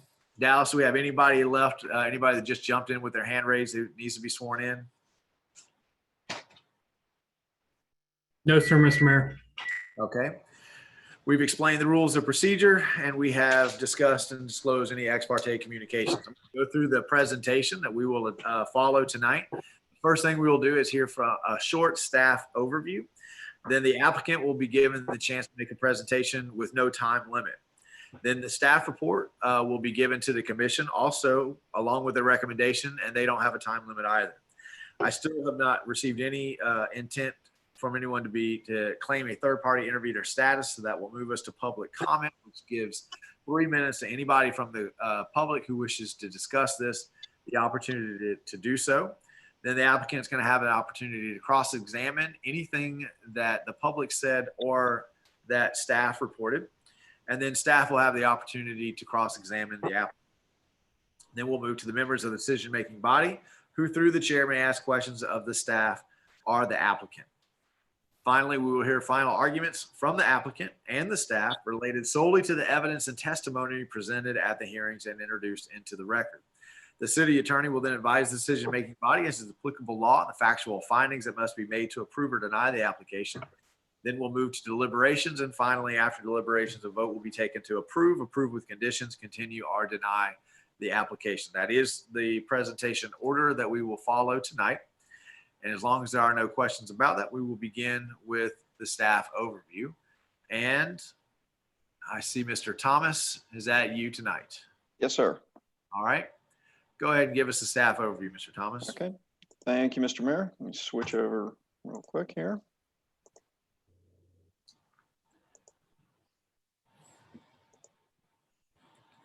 There we go. Okay, as mentioned, this is an application for special exception number 20-01 for Pet Paradise. It also includes a site and development plan that's associated with the special exception. I have to figure out where to put that little box so it's out of the way. There we go. The recommended action is to approve resolution 2020-17, which is the resolution approving application 20-01 with the conditions as stated in the Planning and Zoning Board report to the Board of Adjustment, which is attached as part of the packet and as part of the resolution. It is an application by EDA, which is the agent for Store Master Funding 9, which is the owner of Pet Paradise, as mentioned, for special exception and associated site and development plan approval. It's on approximately 4.85 acres on West Newberry Road. It's just west of the Dudley Farm State Park. The current facilities have 12,500 gross square feet and room for 125 small animals, dogs and cats. The addition they're requesting in the site plan is for a 4,500 square foot addition of new construction, which will add additional capacity for 77 more animals. And the application includes all of the associated development, including parking, driveways, stormwater management, et cetera. Just to give you a general overview of the location, as you can see, there's Dudley Farms to the east of the facility. It's just outside, east of Newberry. And then the aerial photo, again, you can see the outline of the property itself, and then it's surrounded on the east, north, and west by the Tropic Traditions Nursery. There is a single-family residence on the Tropic Traditions Nursery property, which I believe is occupied by Mr. Fleming's mother, Mrs. Fleming. And then across the street is also zoned agricultural land. And Mr. Tharp, who has provided that letter, also lives across, I believe his mother lives across the street. He can speak to that. What you'll see tonight includes the facility expansion itself. There will be a necessary drain field expansion because the facility is not close enough to water and some municipal water and wastewater to connect, and also a parking lot expansion. With that, staff overview is complete, and we can shift to the applicant's presentation. Thank you, Mr. Thomas. All right, Claire, you going to take the applicant presentation? Yes, sir. All right, you're on.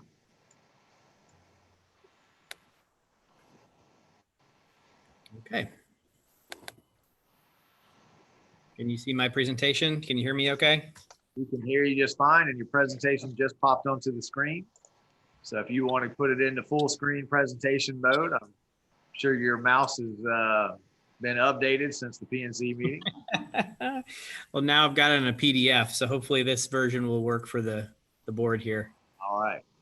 All right. Good evening, Mayor and Commissioners. I'm Clay Swager with EDA Engineers. We're representing Pet Paradise Resorts, and Mr. Brian Franco is here tonight too from Pet Paradise. He's going to speak to you in just a moment or two. He can help answer any questions about their facility and their operation. I'd like to go through my presentation. I'll go as quickly as I can in the interest of time. It's getting a little bit later in the evening, but I do want to cover some points just to show you how we have put together an application that complies with all of the city's ordinances and comprehensive plan land development code. So as Brian mentioned, this property is the Pet Paradise Resort. It's there today. It was approved by Alachua County in 2007 and opened in 2008. It's on approximately 4.86 acres. It's currently 125 indoor dog suites. They're proposing an expansion of another 4,500 square feet and 77 indoor suite spaces, and that the application does comply with the land development code requirements for Newberry for small animal boarding facilities. As the crow flies, we're about 3.5 miles from the center of downtown Newberry, just a little west of Dudley Farms. This is an aerial photo showing the conditions today. You can see the existing facility right here. The property in question is outlined in teal. Another aerial photo showing the facility. The building is essentially a U-shape. A lot of the activities are in the center of that U-shaped building. Parking is out front along State Road 26. Again, this was approved in 2008. The annexation into the city of Newberry, as many of y'all will remember, was last year. The land use and zoning change was approved also by your board here for city agriculture in 2019 as well. And your code calls for a special exception to allow any proposed expansions of small animal boarding facilities. Land use and zoning maps. The land use map is agriculture and the zoning is agriculture as well. Again, a special exception is required for an expansion of a facility of this type. So if Brian Franco is on the call, which I think he was just a moment ago, I'd like to allow him to speak to you for a moment or two, just to give you an overview of their business and continue. Yeah, next slide, please.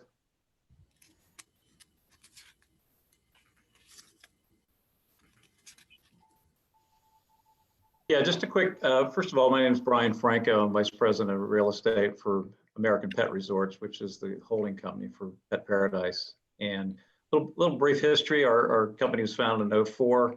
We're headquartered in Jacksonville. We have about 1,100 employees. We have currently 36 operating resorts, of which Gainesville's one across 9 states.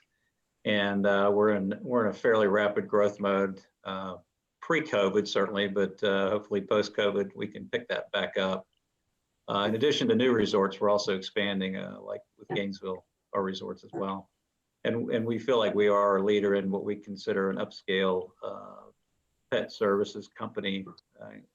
And our primary offerings are boarding, veterinary care, which we added a few years ago, day camp, and grooming are our primary services.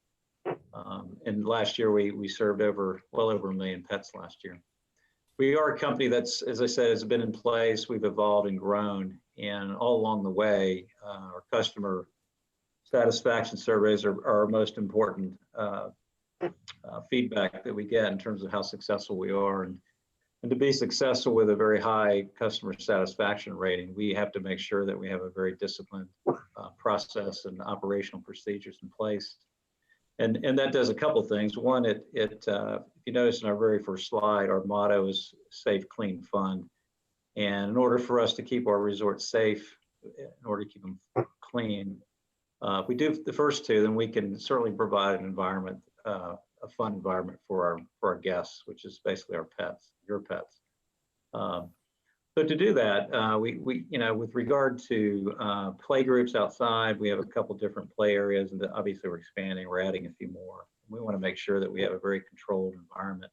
To do that, we have a limited size of our play groups. When a pet comes in, we test them for temperament. Our play times are all monitored.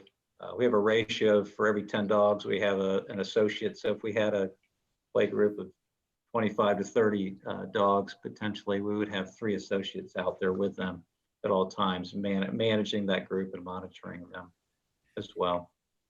And we have a whole hierarchy, if you will, of what we consider back of house associates, including our playtime coordinators, who are all trained to handle these pets. As I mentioned, they're all assessed before they come in. Science has shown that music is calming. So we have music piped throughout our facilities. Odor and smell are often a question or a concern that communities have. And we manage that very strictly as we do the pets. All our feces are scooped and bagged and put in the dumpster, just like you would with your pet as well. And we're often cleaning off the surfaces as well. And of course, the cans are empty more frequently, the dumpsters as well. In terms of managing the entire campus, it's a big campus. We have web cameras as well as security cameras throughout the campus. Customers have an opportunity to go on the web and watch their pets play. But we also, as I mentioned, we have security cameras for security reasons as well, 24 hours. And the cleaning products that we use are environmentally friendly and help us to maintain cleanliness and keep any disease out of our resorts. And then our oversight, not only do we have on-site managers and assistant managers. In fact, our manager at Tessa at Gainesville stays at the facility. She lives in the apartment there. And but we also have oversight via our regional managers that often visit the resorts and meet with the managers to make sure that they have everything they need. And all of this is really designed to have a nice, controlled, safe, clean, and fun environment for our pets, and to mitigate any nuisances, whether it's odor or noise in our resorts. Next slide.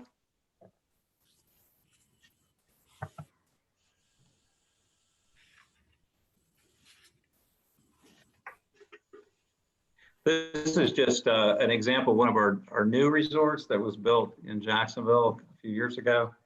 Some of the elements of what we're adding, we've got a couple kennel wings we're adding. You can see the courtyard play yards with the shading. This will be similar to what we're doing in the addition. You can see our signature bone-shaped pool, which we currently have on the existing campus at Gainesville. So really adding a couple wings and a couple play areas as well. Next slide.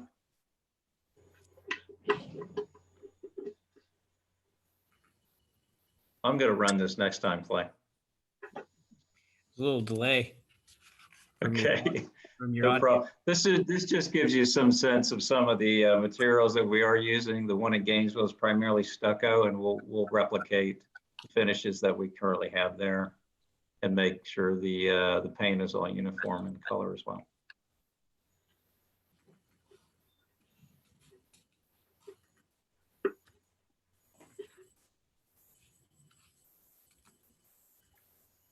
That is a delay. Just a sense of what the wing would look like. The kennel wing is the upper right hand photo. You'll see our new design of our interior of our wings.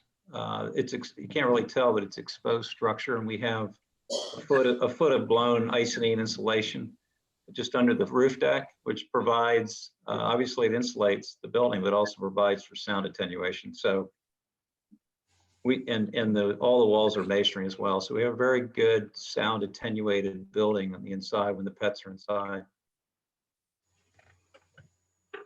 And then this slide shows some of the outdoor courtyard areas, the play areas. Again, very similar to what you'll see in the courtyard in the additions that we're currently planning to put in place. And the last slide gives you a sense of what our indoor, outdoor, we call suites or kennels look like. So from the inside on the two photos on the right, you'll see it's a weighted pulley system, a weighted hurricane door really is what that material is, but that's the doggy door. And that's manually opened and closed. Dogs cannot open and close that. So during our hours of 6:30 to 7 o'clock during the week, those doors are open and closed depending on the temperature, depending on whether or not the pet will be allowed out in the patio. So that's all managed as well. So again, it all goes towards good sound attenuation in the building and managing the pets inside and out. And then lastly, this is really another picture of what our play yards will look like in our new addition. And those are all artificial turf play yards. Clay? All right. Well, thank you, Brian. I'm sorry about the delay on the slides. There was about a 10-second delay there. I was trying to time it a little better. So, Commission, this is our proposed site plan, as Brian Thomas had indicated. I tried to color code several aspects so you can see it a little more clearly. The yellow area is the existing building today. The orange is the area where we want to do the building additions. The gray is a modified parking lot area. As you can see here, we're actually more than doubling the amount of parking spaces that will be available. One of the comments early on was that it seemed we might be a little short on parking. The code requires a 50-foot building setback on all sides. As you can see, the proposed expansion is in excess of the minimum 50-foot building setback. Our stormwater basins, our landscape stormwater basins are in the light green there in the rear of the property. The darker green represents the required 25-foot landscape buffer on both sides of the property. Our landscape plan actually shows that we have landscaping really from 0 to 50 feet. So we've really got twice the amount of landscape buffer that the code requires. This is the site plan showing the entire property. And what I did was I wanted to overlay to show where the existing vegetation is along the property.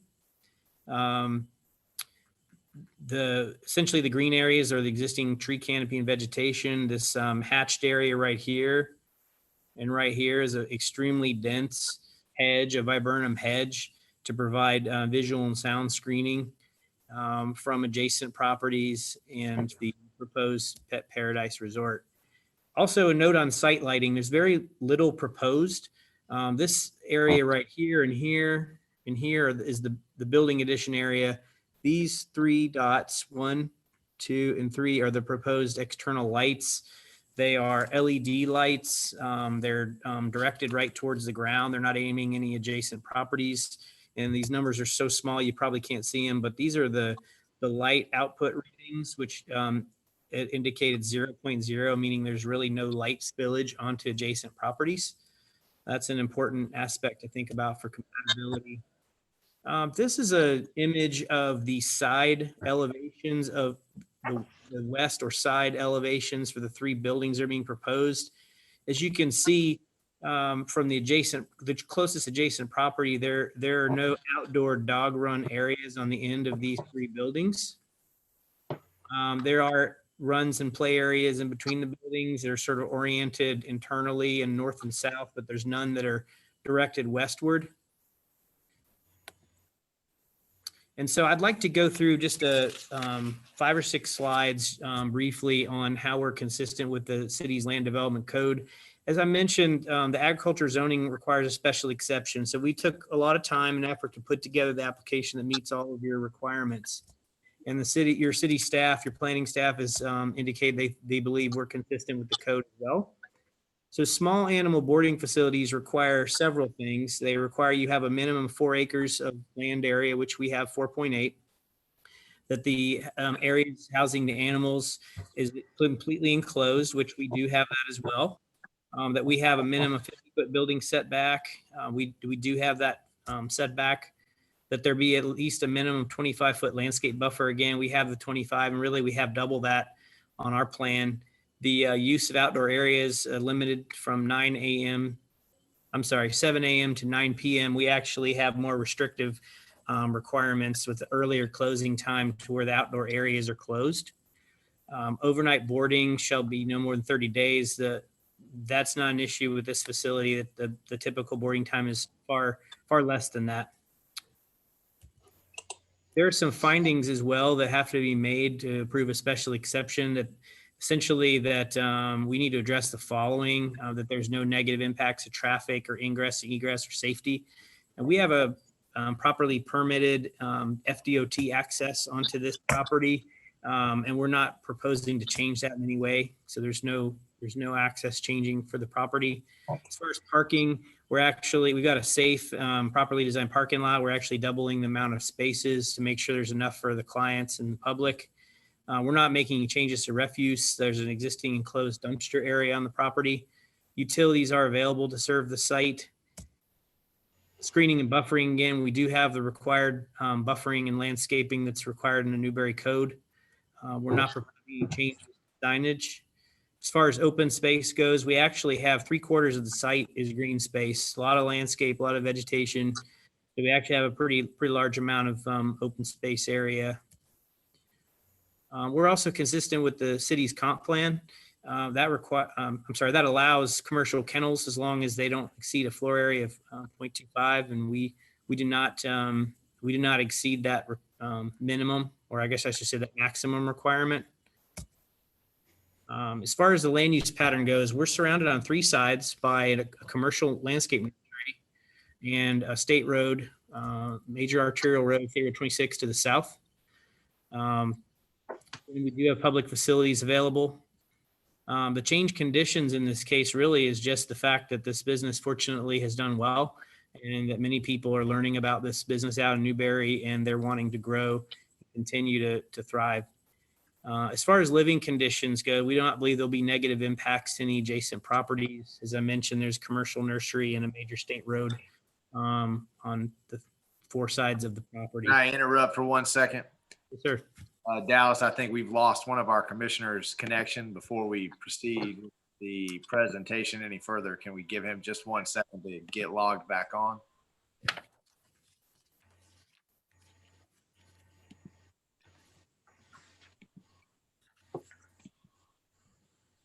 And I'm having I'm just scrolling back and forth. So Dallas, if you see Commissioner Coleman and I'm not seeing him, can you let me know? Will do. He is trying to re-enter right now.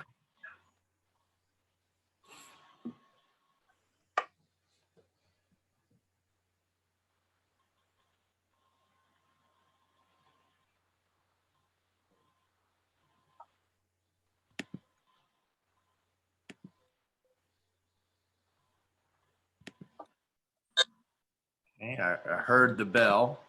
Do we have him back? I see him. Okay. Sorry for the interruption. We are back to going. Go ahead. Okay, great. So think we were on item number 6, the special exception finding on public safety. Our engineers have met with the city's fire rescue representative to make sure that this facility is designed in a manner that's safe and code compliant as well. As far as drainage goes, we'll receive all of the necessary water management district requirements for drainage. There'll be no negative impacts there. Light and air impacts. I did show you that lighting plan that has really no light spillage onto adjacent properties. As far as air impacts go, as Mr. Franco mentioned, they really have a pretty rigorous management plan for odor control measures to mitigate any impacts there. As far as property values go, this is a multi-million-dollar investment. It already has been one, and it will be again for this property. And it's really the first class facility, and it should add value to the surrounding areas and add a new business to our city. As far as adjacent development goes, we do comply with all of the LDR requirements for the city of Newberry as far as this use and setbacks and buffers. Again, we do think that there are neighborhood needs and community needs for this facility. They've been successful and look to grow and continue to be able to thrive there in the city of Newberry, thus creating more jobs and increased tax base. We do not believe that there's any special privilege by the commission approving this application, since we have demonstrated that we are in compliance with all the applicable rules and regulations in the LDRs. And your staff requested 5 conditions. I won't read those, but we're fine with all those conditions. They're really things that are just good practices to make sure that we'll connect to different utility infrastructure when it becomes available over time. There were a few written comments made from the public, and I'd like to go through those briefly, and then I'll wrap things up. There was a concern from the owner of the nursery that the hedge that I had mentioned had overgrown onto their property and really was in need of maintenance. It actually was growing so quickly, it was encroaching on their property. And I'll just skip to the next slide and show you. So since the Planning and Zoning Board hearing and tonight, Mr. Franco went out and visited with Mr. Fleming. The picture to the left is what the hedge looked like before, and you can see it had overgrown their fence onto their property. Well, he worked with Mr. Fleming. They went in and actually trimmed the hedge exactly how he had requested. You can now see the fence again. This is a view from the north going south towards State Road 26. So you can see that was all addressed to his liking. And the Pet Paradise folks have also agreed that they will do management or maintenance that hedge when it becomes necessary over time. So that issue had been addressed since the last hearing. As far as there's a question about or comment about inadequate parking, as I mentioned, we're looking to more than double the amount of parking space on our site plan. So that should hopefully address that issue as well. There was also a comment from a gentleman about from time to time there was customers or clients, if you will, parking in the State Road 26 right-of-way. So the Pet Paradise management team is now aware of that because of this process, and they can make sure that they let their customers know they're not to be parking in the state right-of-way. It's not a permitted condition by the DOT. As far as noise goes, on behalf of Pet Paradise, they've never received a complaint regarding the sound or any violation of the sound ordinance. And all the boarding spaces I mentioned before are entirely enclosed in the building, and that their outdoor activities cease overnight at 7 p.m. during the week and 5 p.m. on the weekends, which is actually earlier than what the City of Newberry ordinance would allow. I think it's 9 p.m. There is substantial landscaping, as I showed you, on the perimeter buffers, and the kennel orientation is more of a north-south and internal. We do have the proper setback and buffer requirements, and that we always have and will continue to, and be required to, for that matter, to comply with the Newberry City of Newberry noise ordinance. So with that, I'll conclude our presentation, and Mr. Franco and I are here to answer any questions that you may have. I appreciate your time. Thank you. Okay, thank you. If we would bring the screen back. into Mr. Thomas's control, we'll hear the staff report and recommendation. Thank you, Mr. Mayor. One moment, please.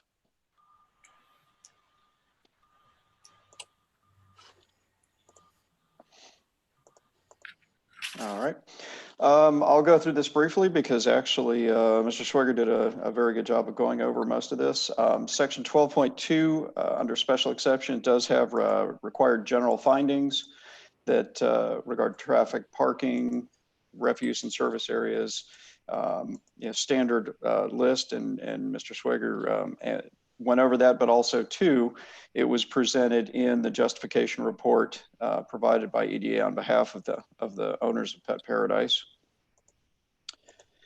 They're also required to provide a site and development plan with the accompanying items covered. They have to show the locations for utility hookups, screening and buffering, which they've gone over quite a bit, proposed landscaping and lighting. Section 4.2.40 specifically addresses commercial kennels, veterinary clinics, small animal boarding facilities.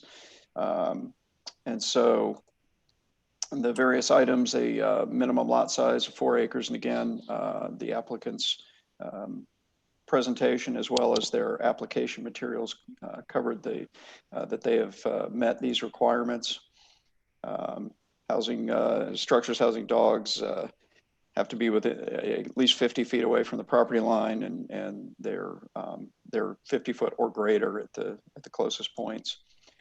They've got, as stated, much wider than 25 foot in some areas, a minimum of 25 foot along the others.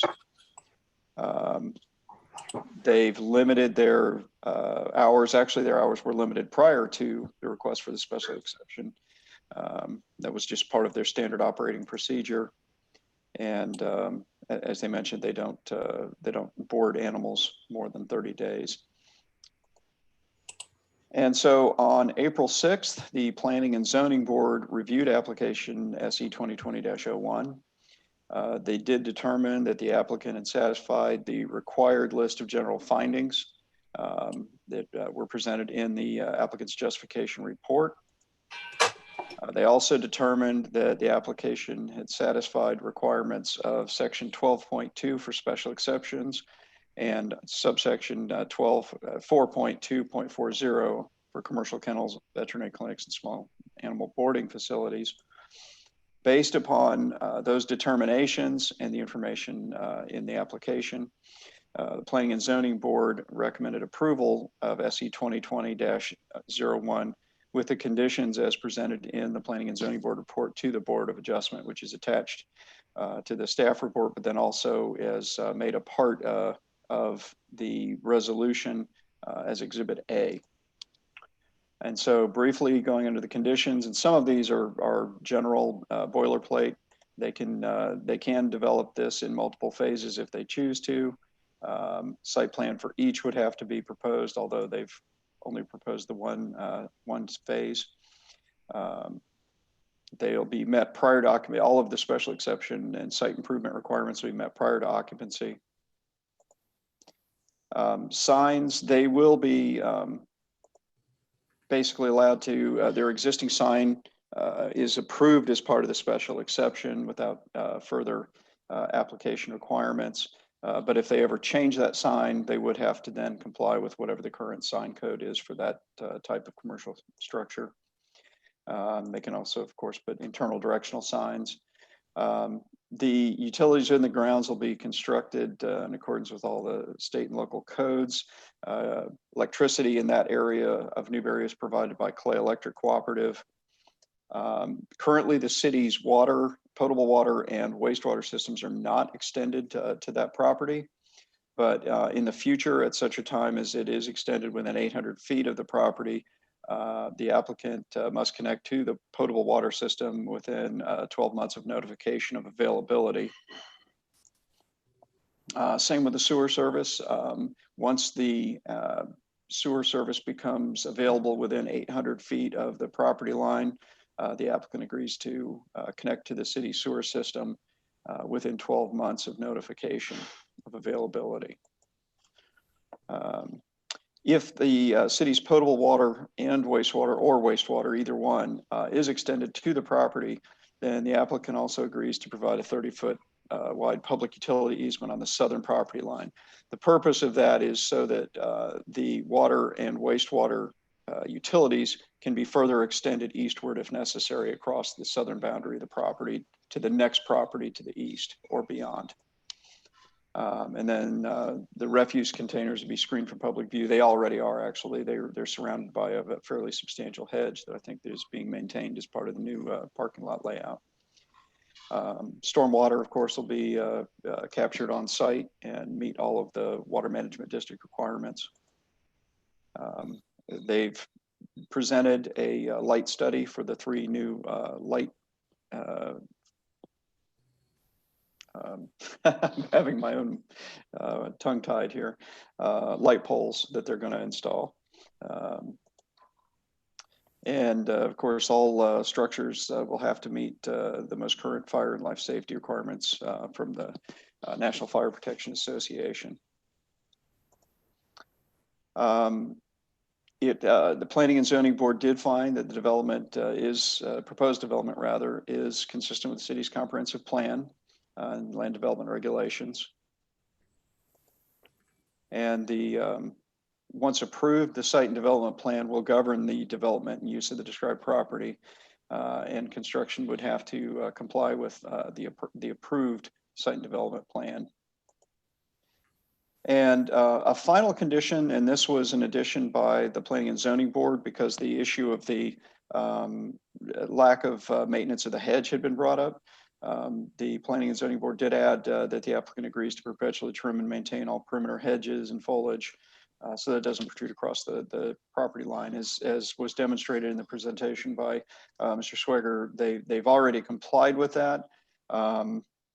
That's, I will say that's a condition that staff would ask the commission to think about, just because it's the type of condition that's usually handled between property owners, and if it's included, which is fine, that does make it essentially perpetually the responsibility of the city to make sure that it's enforced.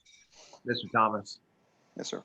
I just wanted to break in on this point because the P&Z talked about that clause, you know, for 10 or 15 minutes during the P&Z, and they unanimously, I thought, were opposed to this. And the direction that they gave was for staff to work out some, you know, something that the two folks could do between themselves, but not put the city in a situation where we would have to, in essence, be the mediator forever about this agreement. You know, if this clause stays in, then, you know, whoever owns the property can forever come to the city commission and say, I want it to be shorter. I want it to be, you know, I want the trim clipped back. They're not doing it. You know, I understand the concerns that have perpetuated this clause, but I think this is a bad precedent for the city of Newberry to set, that we're going to put these kinds of things into the agreement. And I think it puts a lot of strain on the city's resources to forever be a mediator about, you know, whether or not it's trimmed to someone's specifications, how often, those kinds of things. So, you know, this is what staff brought back from that direction. But my memory was the P&Z was pretty opposed to having this in the actual language. I just wanted to make sure when you were on that point, Mr. Thomas, I got that in. Go ahead and finish up staff's presentation and offer the recommendation. And with that, Mr. Mayor, the Planning and Zoning Board has determined the applicants demonstrated compliance with all the requirements of section 12.2 for special exceptions and 4.2.4, that's a typo, I'm sorry, 4.2.40, commercial kennels, veterinary clinics, and small animal boarding facilities. And therefore, staff and the Planning and Zoning Board recommend approval of the special exception and its associated site and development plan to the Board of Adjustment, with the conditions stated in the Planning and Zoning Board report to the Board of Adjustment. Okay, thank you, Mr. Thomas. That moves us to public comment. So Dallas, if you get our telephone number on the screen for us. We're going to go ahead and open up to public comment. Before we take our first comment, remember that we have about a 30-second lag between when we go to public comment and when our folks watching this on YouTube will see it. You should have a phone number coming up on your screen right now. If you see that number, all you need to do is call in. At the bottom of your screen, you'll see a little hand. When you click on that hand, that'll let us know that you have a comment that you want to make. I would remind folks that in a quasi-judicial, you have a 3-minute time limit for public comment. It's not a conversation, so if you ask questions, we will try to jot those questions down, and if we can answer them, we'll try to do so. But if you ask questions expecting an answer, a back and forth, that's not what this time period is about. So I would encourage you to use your 3 minutes as wisely as you can and make all the points that you can in that 3 minutes. There will be another opportunity once a motion is on the floor for public comment to be taken at that time as well. There is a time limit at the end on that public comment. And again, that public comment is also not intended to be a back and forth. So make sure that you have all the comments that you want to make jotted down and try to use those. And with that, Ms. Dallas, will you take us to our first commenter, and please unmute them. And if you'll say your name for the record before you give your comment. Mr. Tharp? Yes, this is Wayne Tharp. I find myself in kind of a disadvantage here, particularly without having the opportunity of any back and forth and only being able to make one-sided comments. But with that given, the current facility as it presented has a capacity for 125 barking dogs on less than 5 acres. The buffers that are proposed of 25 feet or 50 feet are unrealistic for 125 barking dogs. And, you know, I really feel for Miss Mary Fleming, I think she's 81, who lives just west of this current facility and must be put on edge all the time with the barking dogs and this and that. I and my family have owned and lived in the 37 acres that are directly across Newberry Road for 60 years. I don't think that this expansion for another 77 barking dogs is going to add to the value of that property. I don't know the details of zoning requirements and, you know, whether some concentration of dogs per 5 acres is consistent, but I would say that the number and the noise that I hear, even when they're not at full capacity, raises a question to me whether it's even reasonable to consider expanding for another 77 barking dogs. The facility hasn't been that busy, and I guess that's because of the COVID-19. I will say that I noticed this weekend, Memorial Day, there was more traffic and that people were coming and going a little more.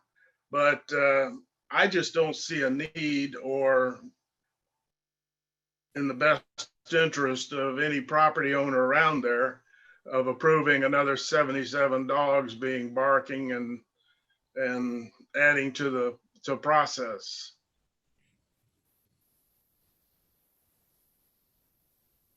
That conclude your comment, Mr. Tharp? I think that's about it. Thank you, sir. We appreciate you calling in. Okay, Dallas, do we have anyone else with their hand raised tonight? Yes, sir. Okay, please let them into the meeting now. And if you would, please state your name for the record. Mr. Mayor, I said no, sir. Oh, you said no, sir. Okay. All right. And we've had plenty of time for our delay to hit YouTube. So we should have everyone who'd like to make a comment there. Then we will close public comment and give the applicant a chance to cross-examine. Let's see, I've lost Clay. There you are, Clay. Clay, did you, Mr. Franco, did you hear anything in the staff presentation that you would like to bring back up, cross-examine, question? Or was there anything in public comment that you did feel? No, I would only say that I certainly appreciate Mr. Tharp's comments. Fact is, we've been there for several years and have not had any formal complaints with regard to sound, the pets. I know we have a capacity that we're increasing, but I can promise you not all those dogs bark at one time.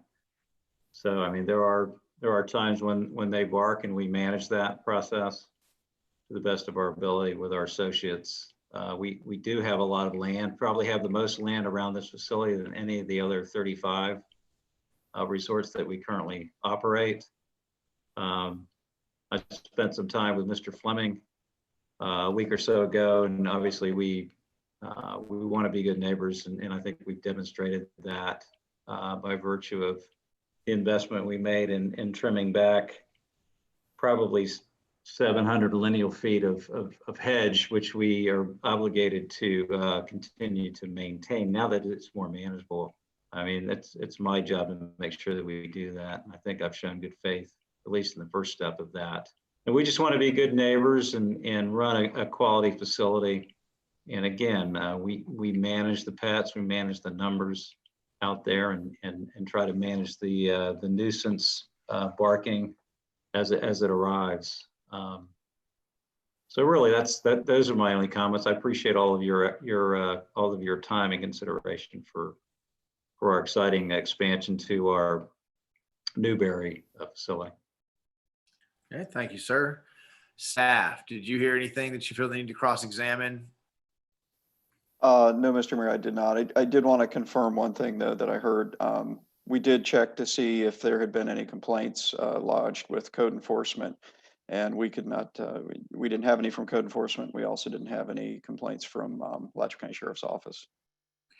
And Brian, we checked since that has been added to Newberry, time that it's been in Newberry, and those complaints would have come to us. And we checked the time before then when they were Alachua County, and the Alachua County Complaint Department didn't have any on record as well. Is that correct? Yes, Mr. Mayor, our code enforcement officer, Rick Wolf, contacted his counterpart with the county, and they had no record of any complaints while it was in the county's jurisdiction. Okay. Can I add one more thing? Yes, sir. Mr. Mayor, I did, in my conversation with Mr. Fleming, I did introduce him to the resort manager in the event that he or his mother had any issues, after hours or during hours, that we would work with them and comply with them and try to deal with whatever issues that arise, whether it be sound or odor or what have you.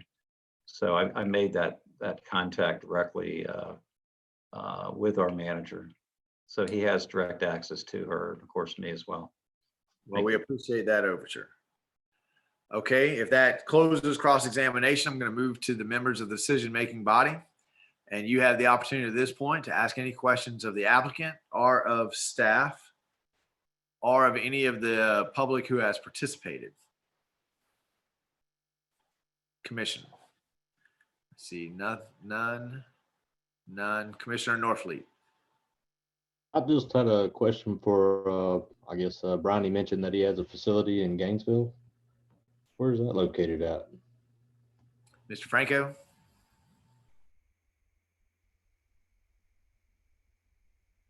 Yeah, this is the location that I referred to as Gainesville. It's always been referred to in our in-house, but apologize for not saying Newberry, since we've recently been annexed in. This is our one and only facility in that area. All right, so you'll update all your brochures and flyers. And, absolutely. Any other questions, Commissioner Norfleet? Yeah, just this many animals and stuff. Being an agricultural background, I have a little heartburn expanding a facility like this under the agricultural zoning requirement. I know it meets the special exemption and all, but I don't really see the animals that would be at this facility to be working dogs, as far as agricultural working dogs, or I'm sure there's probably some service dogs probably there or whatever, but I would like to see it, you know, a facility like this that's going to expand be more on the commercial zoning side of things. Mr. Thomas, that That's all I sounds got. like a question for you. Or maybe. Yes, sir. I mean, the code that would allow for it to be in a more urban setting, but it also provides for it to be in a more rural setting. And so, you know, it would not be necessarily compatible if it was adjacent on any sides to an actual like subdivision neighborhood with higher density residential.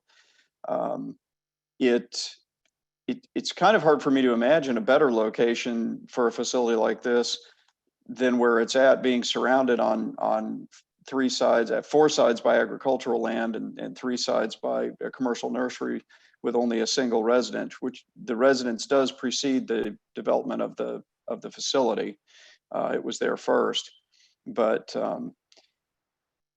I've been out there several times myself, and from what I've witnessed and experienced is that there are a few dogs taken out at a time, but you don't get dozens of dogs simultaneously in the play areas. They stagger them for the very reasons that we've been talking about.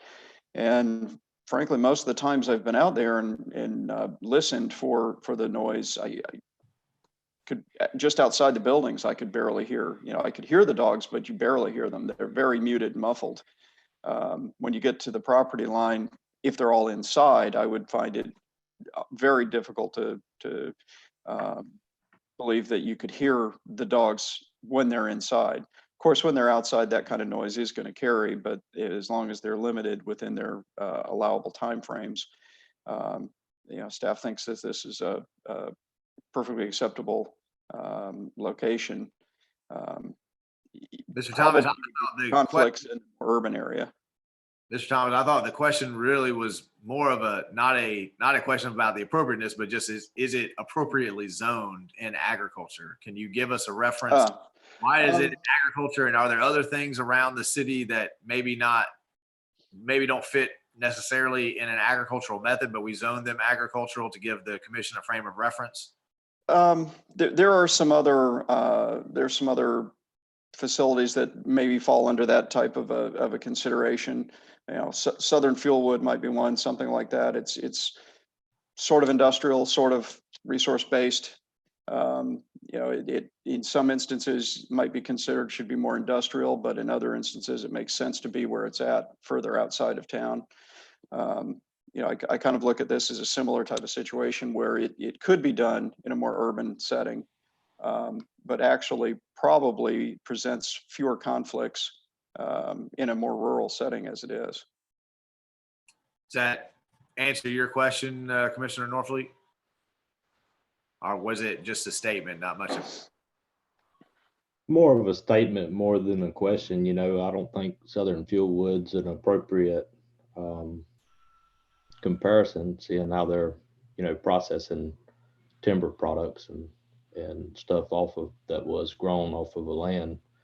You know, pets at people's houses ain't necessarily, you know, agriculture related, you know, so you have a lot of probably residents out of Gainesville that's bringing pets, and I'm sure it's a, you know, that's a service that's probably highly in demand. As we can see, they're wanting to expand, but I don't really see it as a agricultural related product. Okay. That's all I have to say. All right. Clay, did you want to weigh in on that? Thank you, Mr. Mayor. I just want to make a couple brief comments, sort of the backdrop of this. And so in the city's comprehensive plan, it does include commercial kennels as a permitted use per special exception. And another thing I want to mention for the board too is that section in the Land Development Code for small animal boarding facilities. It is limited. It limits these facilities to properties that abut arterial highways, which would essentially be State Road 41, 27, State Road 26. It can't be located back in more isolated or less impacted areas that aren't used to more traffic. So it's a commercial kennel that is permitted, but only on arterial roadways. I just wanted to mention that to the board. Just in general for these facilities. Okay, thank you, Clay. Are there any other questions from the dais for either the applicant or the staff? Mr. Mayor, City Attorney Walker has his hand raised. He used the hand raising. I can see it. He used it correctly. Look at that. Good job, Scott. All right, Scott, come on. And now you have to unmute yourself. Twice in one night. It's a banner night. The commissioners should, they should have their determination. I think that Brian and Clay both focused the issue. And if you look at our section 4.4, which is the ag section, agricultural, there's a number of permitted uses that are allowed in ag zoned areas, both as Clay just, and then if you look at 4.4.5, it talks about special exceptions. And if you flip over to the next page, it says one of the possibilities for special exception is number 10, which is commercial kennels. So the code allows for this sort of use by way of special exception. The next part of the analysis is to flip over to section 12.2, and that talks about special exceptions, and it says that as long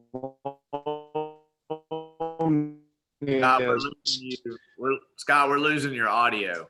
The applicant. Let me see if I can get a little closer. Does that help? Well, just keep talking and we'll let you know. I think we followed you pretty far. I think what you're saying is that we have a lot of things in the city of Newberry that fall under agriculture. Gatorback, which we just voted on tonight with another special, or we didn't vote on, we had an update tonight, is permitted under agricultural use and then has a special exception to opt under something else. Brian Thomas mentioned Southern Fuel. So with your audio troubles, if that's pretty much what if that summarizes what you were about to say, that this meets those standards, try to just communicate that to us and we'll see how long the audio holds. Mr. Mayor, you're hitting the nail on the head and hopefully you can hear me. And yes, under 12.2, as long as appropriate safeguards are provided, then the special exception can be granted. And then you look at all of the things, traffic, ingress and egress, parking, refuse, utilities, all that sort of thing. That's the analysis that the commissioner should apply. Okay, thank you, Scott. I think we got 98% of those, so we appreciate it. Okay, commission comments. We're still on members of the commission. Any questions to the applicant or staff? Okay, seeing no more questions or comments, we will move to final arguments. We'll give the applicant the chance to make a final argument first if you feel like you need to. There's no requirement to make a final argument. Mr. Mayor, I don't have a final argument other than we've worked really hard to comply with all the land development code regulations for the city of Newberry and be proactive, be a good neighbor with some of the issues with our landscaping, and just really appreciate the opportunity to be able to grow here with the city of Newberry. Mr. Franco, did that hit the nail on the head or anything you want to add? No, I certainly echo that. And obviously we've been operating as a boarding facility for many years there. And we think we've been good neighbors. And obviously we certainly appreciate the opportunity to be annexed into the city of Newberry. And all we want to do is continue to meet the demands and needs of our customers. And this will help us do that. So we appreciate once again, your consideration. Thank you, sir. Staff, do you feel the need to make a final argument, Mr. Thomas? Anything final that needs to be said? No, Mr. Mayor, I think we pretty much said all that can be said. I guess I would comment, though, that this is probably overall one of the most thorough applications we've received and has probably more thoroughly successfully demonstrated compliance with everything in our LDRs as well as comprehensive plan that we've seen in a good while. Okay, thank you, sir.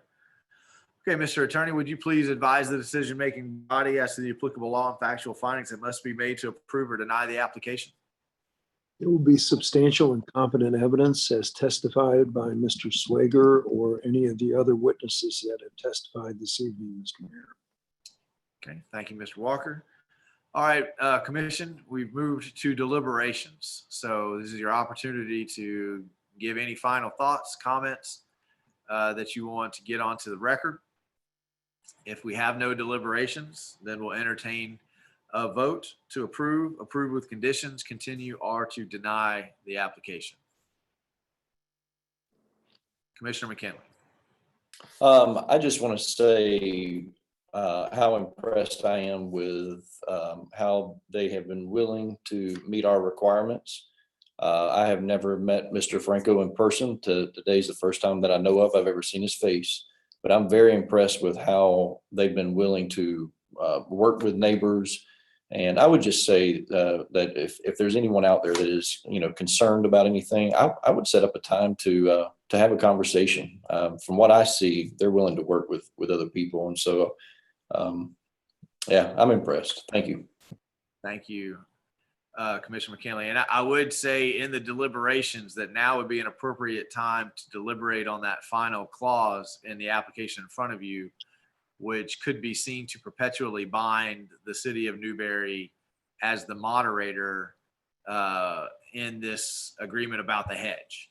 So I need some feedback if the commission is fine with that. If the commission wants to pull that out, we need to give staff some direction, because as it stands, Mr. Thomas, correct me if I'm wrong, that clause is in the agreement. That's correct, Mr. Mayor. It's in the if accepted in totality, it's included by reference as Exhibit A in the resolution as the Planning and Zoning Board report to the conditions listed in the Planning and Zoning Board report to the Board of Adjustment. Okay, Commissioner Martin, did I see a hand? Yes, Mr. Mayor, thank you. As you had indicated that you didn't think that was included in the P&Z request to begin with, but I, for one, would only support 1 through 10. I am not interested in being referee, and I don't propose to want to put that onus on any future commissions or city staff as well.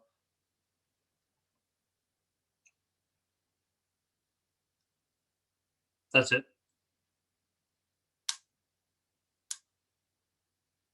Okay, thank you, Commissioner Martin. Did that conclude your comments? Commissioner Coleman.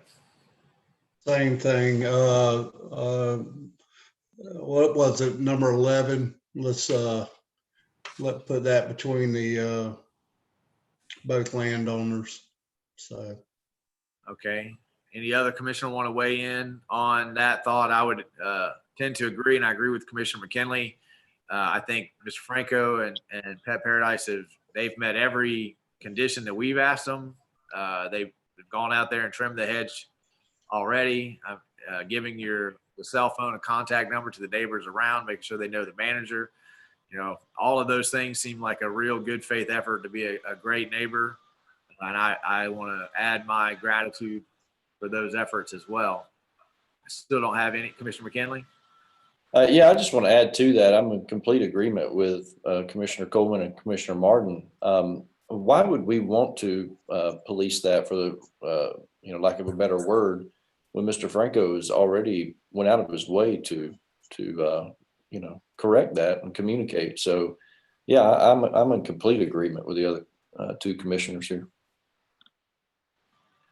Okay, if there's no other deliberations, I feel like we're moving towards a motion. And that motion, if in agreement with the three commissioners that it needs to eliminate item 11, would need to have that in the motion. Commissioner Martin? Mr. Mayor, I'll take the initiative at this point to go ahead and pass the motion including items 1 through 10, excluding item number 11 specifically. Okay, and I have a second from Commissioner Coleman.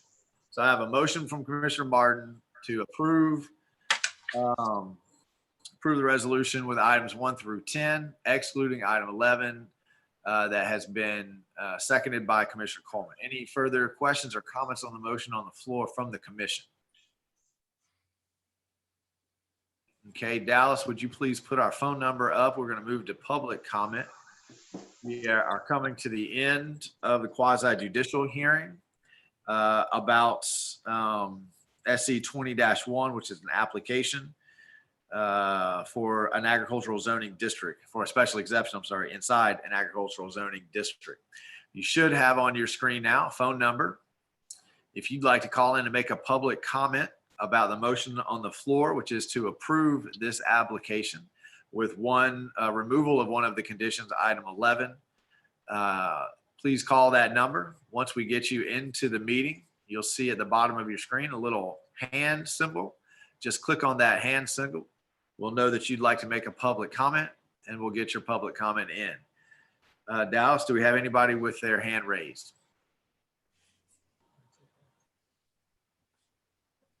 Mr. Tharp has his hand raised. All right, Mr. Tharp, if you can get Mr. Tharp unmuted. And Mr. Tharp, would you please state your name for the record, and you are in the meeting. Yeah, this is Wayne Tharp again. You know, it's somewhat disappointing, but not unexpected to see the way this is going.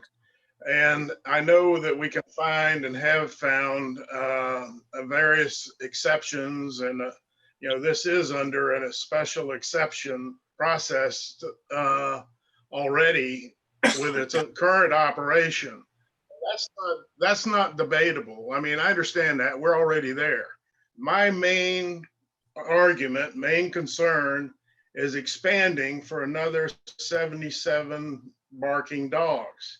Now, I'm disappointed, I guess, and probably shame on me for not doing more to register a complaint with the sheriff's office or Newberry, whoever the appropriate people are.